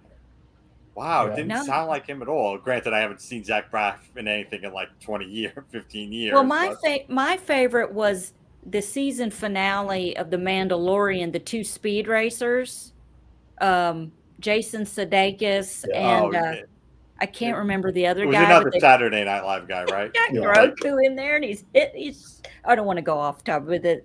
That's the Yeah. kind of stuff I love. But so, Yeah. Dom, for you, it's episode 1 and 6, and Everything in the middle, like you could pick and choose, in a fan edit, the best stuff.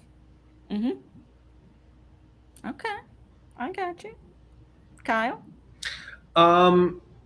I'm generally positive about the series. There's definitely changes I would have made, but I enjoyed it for what it was. I don't know if it's canon in my own Star Wars universe in my head. I don't know if I recognize all of it, but I enjoyed it. And I loved that we got Hayden and Ewan back as Anakin and Obi-Wan, and I like that Disney is now at least acknowledging the prequels, and especially Padme, because for a while there, they were like, Padme? Who's Padme? We don't know who she is, because they were just not interested in dealing with the prequels. I do wish that they would get away from the Skywalkers and this era and this family. It's a whole galaxy. There's 25,000 years of galactic history to play with in the past, and then there's the future. It's like, pick one, pick a millennia and go there and do something else. Let us live in this universe with some new characters and some new stories and some new problems. And there's always going to be the Jedi version that said you can still have the same rhymes and homages to the originals without having them be, solely relying on fan service. And I hope Disney does that more in the future.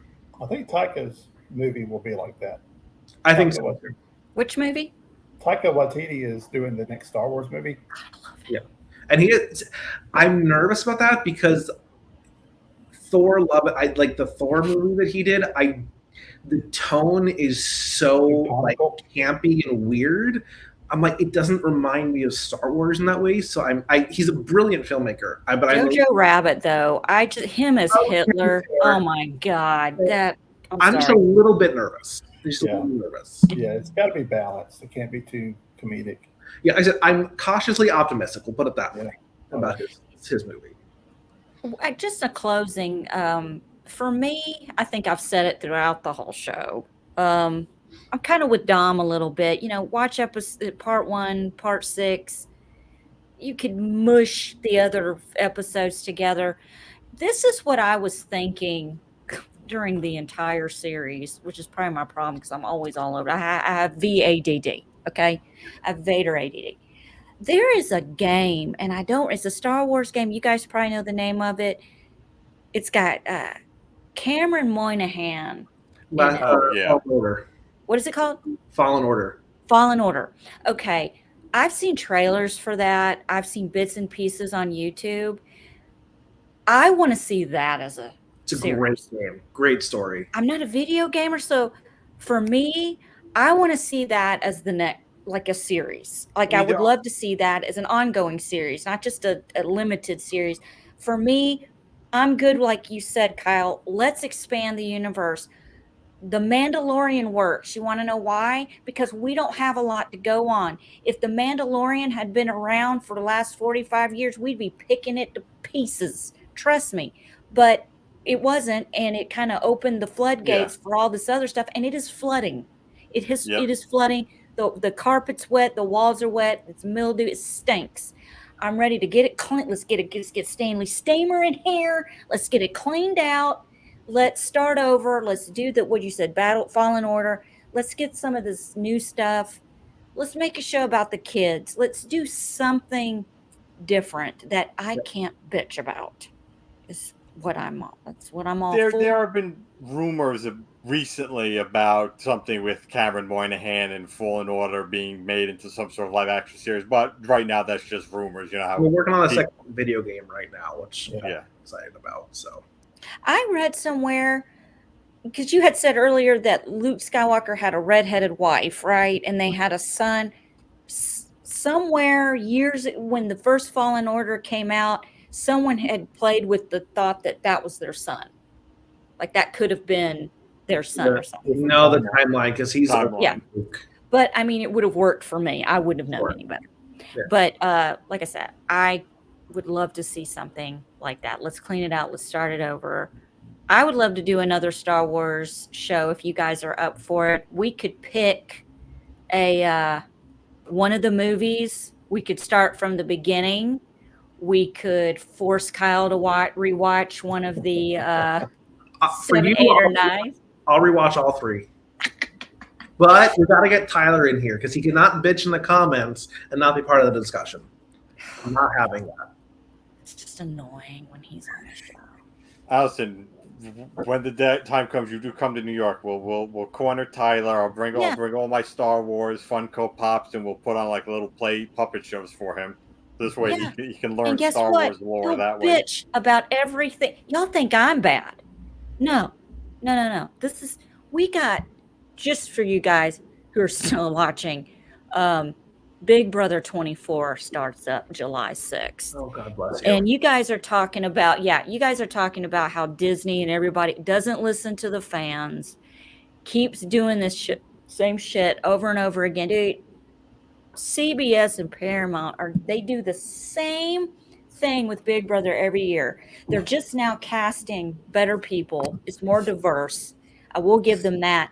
But they're not changing up the game. They keep saying it's going to be, you've never seen a Big Brother season like this.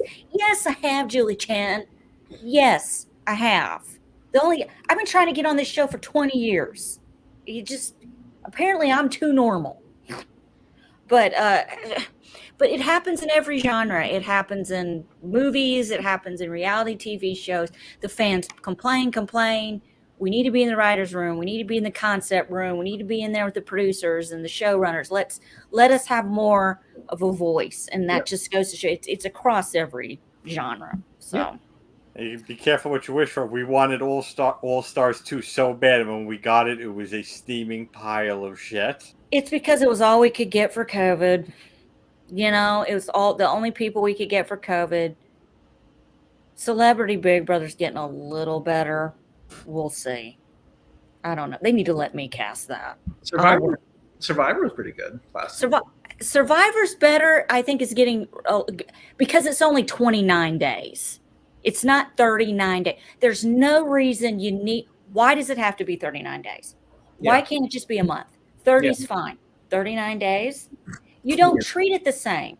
Yeah. You don't treat those 39 days the same as you did season 1 or Survivor. A girl cut her leg, had maggots in it. You didn't do anything. Yes. Go back and watch it. Now a guy stumps his toe or bites his tongue. It's a medevac.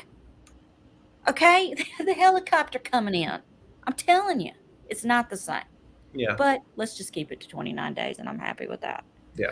With that being said, I think that about wraps up the show. You guys should add us. Tell us, and I'll post this on Twitter, what do you want us to cover next as far as Star Wars is concerned? It could be something I've never seen. It could be some forcing Kyle to rewatch. And you need Kylo Ren.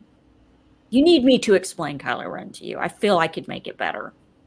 Oh, I don't know. I don't know. He said Kylo Ren didn't deserve to be redeemed. That means he got the character. Because that character, I'm with him, did not deserve to be redeemed. But he was awesome when he rescued Rey, and he had the characteristics of his father. And I tagged out of the movie at that point. I'm like, no. Why don't we do a debate show between me and Allison about the morality of Kylo Ren? We'll just do a show by Kylo Ren. You got to rewatch the movies. Everybody's got to rewatch 7, 8, and 9. Fine. You can do it, and we'll reconvene in a couple of weeks. I'm telling you. Okay, that's the assignment. That's the homework. Everybody will rewatch 7, 8, and 9. Can I drink while I do it? Oh, wow. Dude, That's Beth encouraged. and Tyler are drunk and on shrooms and edibles half the time I'm doing a show. I'm the straightest laced person doing this. I don't know if I can make the Rise of Skywalker completely sober. I just don't know if I can do it. I just want to see the woman that slept with Palpatine. That's really all I want to see. That's what I've been asking for. His son was his clone. He cloned. Was it? Okay, see? Yes. Yeah. Okay, stop right His there. son was his Stop. clone. Don't tell me anymore. Save it for the show. Like, I can't hear that. I can't Because hear that. everything that happened in Rise of Skywalker happened off screen. So he pulled a Jango Fett. Yes. Again, none of this. And like they didn't even explain how he came back from the dead. All that you had to Google this before you saw the movie because they didn't explain shit in the actual movie. I don't like that. I don't read and see that. You got to tell me. That's the problem I'm having. The only movie I ever forgave that for was I liked with the Blair Witch. You had to like read up on the Blair Witch online on like the fake website they created before you saw the movie because that was supposed to be like an interactive thing. Oh, yeah, but when these other movies do that. That was the first of its kind because Cloverfield I knew. did that. Yeah, I knew it was fake. I went with my sister and my friend Ben. Ironically, his name was Ben. The three of us went to the movie and saw it. First of all, my sister is sitting next to a guy that's got raging allergies, and she's counting how many times he's sneezing during the whole movie. That was a whole side movie going on. But my sister and I, so what was I, 22 at the time, and she was 17? I swear to you, we came home that night. My son was 3. She was scared to death. My 17-year-old sister got in bed with me, and then I got my son out of his room and put him in the bed with us because I was freaking out. Not a lot of movies scare me like that. The things that scare me are things that could really happen like that and The Exorcist. I don't want to see. Oh, and by the way, and I promise I'll end the show, The Black Phone with Ethan Hawke in it. You need to go see that. I've heard good things. So have I. Just don't really have any free time. Okay, I'm just saying. I saw it on a whim yesterday because I needed to. It was either that. I really wanted to see Elvis. My husband ain't sitting through Elvis. I'm gonna have to go solo on that. We saw The Black Phone. It was not what I expected. It was one of the most original horror films I've seen in a long time, and it's so good. So go see that. It's my movie for the week. But I am going to go see Elvis this week. Anyway, so guys, we'll be back in a couple of weeks if you three are into it, and we'll So it's definitely gonna be the sequel trilogy. That's been decided. Doing some sort of poll on Twitter. That's out the window now. It's just gonna be the sequels. No, we're gonna start. We're gonna talk about 7, 8, and 9, and just not even have a thing. We're just gonna talk about it because I feel like Kyle, it probably has a chip on his shoulder. One, his name's similar to Kylo. I feel like that might be a thing that we need to address. There is a lot to say about episodes 8 and 9. Not much about 7. We'll probably blow through 7 fast. You don't know the kind of can of worms you're cracking open right now, Allison. It's gonna be fun. Oh, I might wear my Leia buns again. I don't know. I might get a pair of Leia buns. I'm gonna try to. My hair might be long enough. I might braid it. Mine's not. I'm getting cut tomorrow. All right, guys. Well, we're going to end this 3-hour odyssey. We'll be back in a few weeks to talk about Star Wars 7, 8, 9. So go ahead and start rewatching it now, or just turn on TNT because it's on a loop. I'm serious. It really is. But Kyle, I miss the 90s when TNT just showed the Shawshank Redemption and Rocky 4. Those were the only 2 movies they showed. That's true. That and the Brady Bunch in the afternoon. The Brady Bunch and a bunch of other shit. Oh, that was TBS. Oh, those were the days. Those were the days. Guys, you can find Kyle at Dax the Smith on Twitter. You can find Dominic on Dom Capella 1 on Twitter. And you can find Matt on Twitter at Mattooney. Mattooney 22. 22. You just got to put the @ sign in front and a 22 on the back, and you'll be good to go. And there I am. So before we film the other show, we'll do a little poll about which one is better, 7, 8, or 9. I'm sure I can figure out how to do a Twitter poll. Nobody will say 7. 8. Nobody will say 8, surely. 7 will be the winner. Yeah. 8 has its fans. It's polarizing. There's people who hate it and people who love it. People are still monetizing today on YouTube, ranting about that. Still. I mean, we're about to join the club, so I can't really say anything. Yeah, just tune into people like Doomcock and all of them. Yeah. Oh my God. All right, guys. Well, I'm gonna hit the end button because I gotta pee.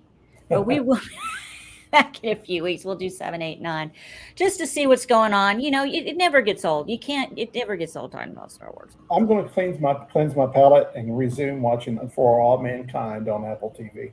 There you go. Great show. If you guys haven't checked it out, I told Allison about it. It's a great premise. For All Mankind, yeah, on Apple. Yes. Have you watched Physical yet? No, I haven't. I've got to get through this first. I'm in depth in this one. It's great. It's about the space race from the 60s.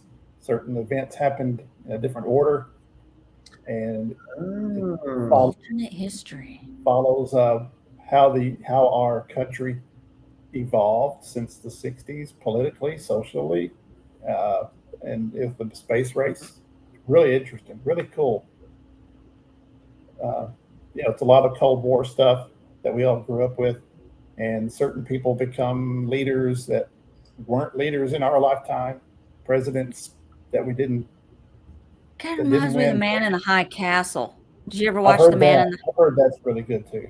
That's an alternate. Situation. Yeah, like really what cool if we lost World War II kind of thing. Mm-hmm. Yeah, it'll give you chills. But this is great writing, great characters, a lot of good sci-fi type stuff into it. But it's reality based too. It's not. I love alternate history. I love that.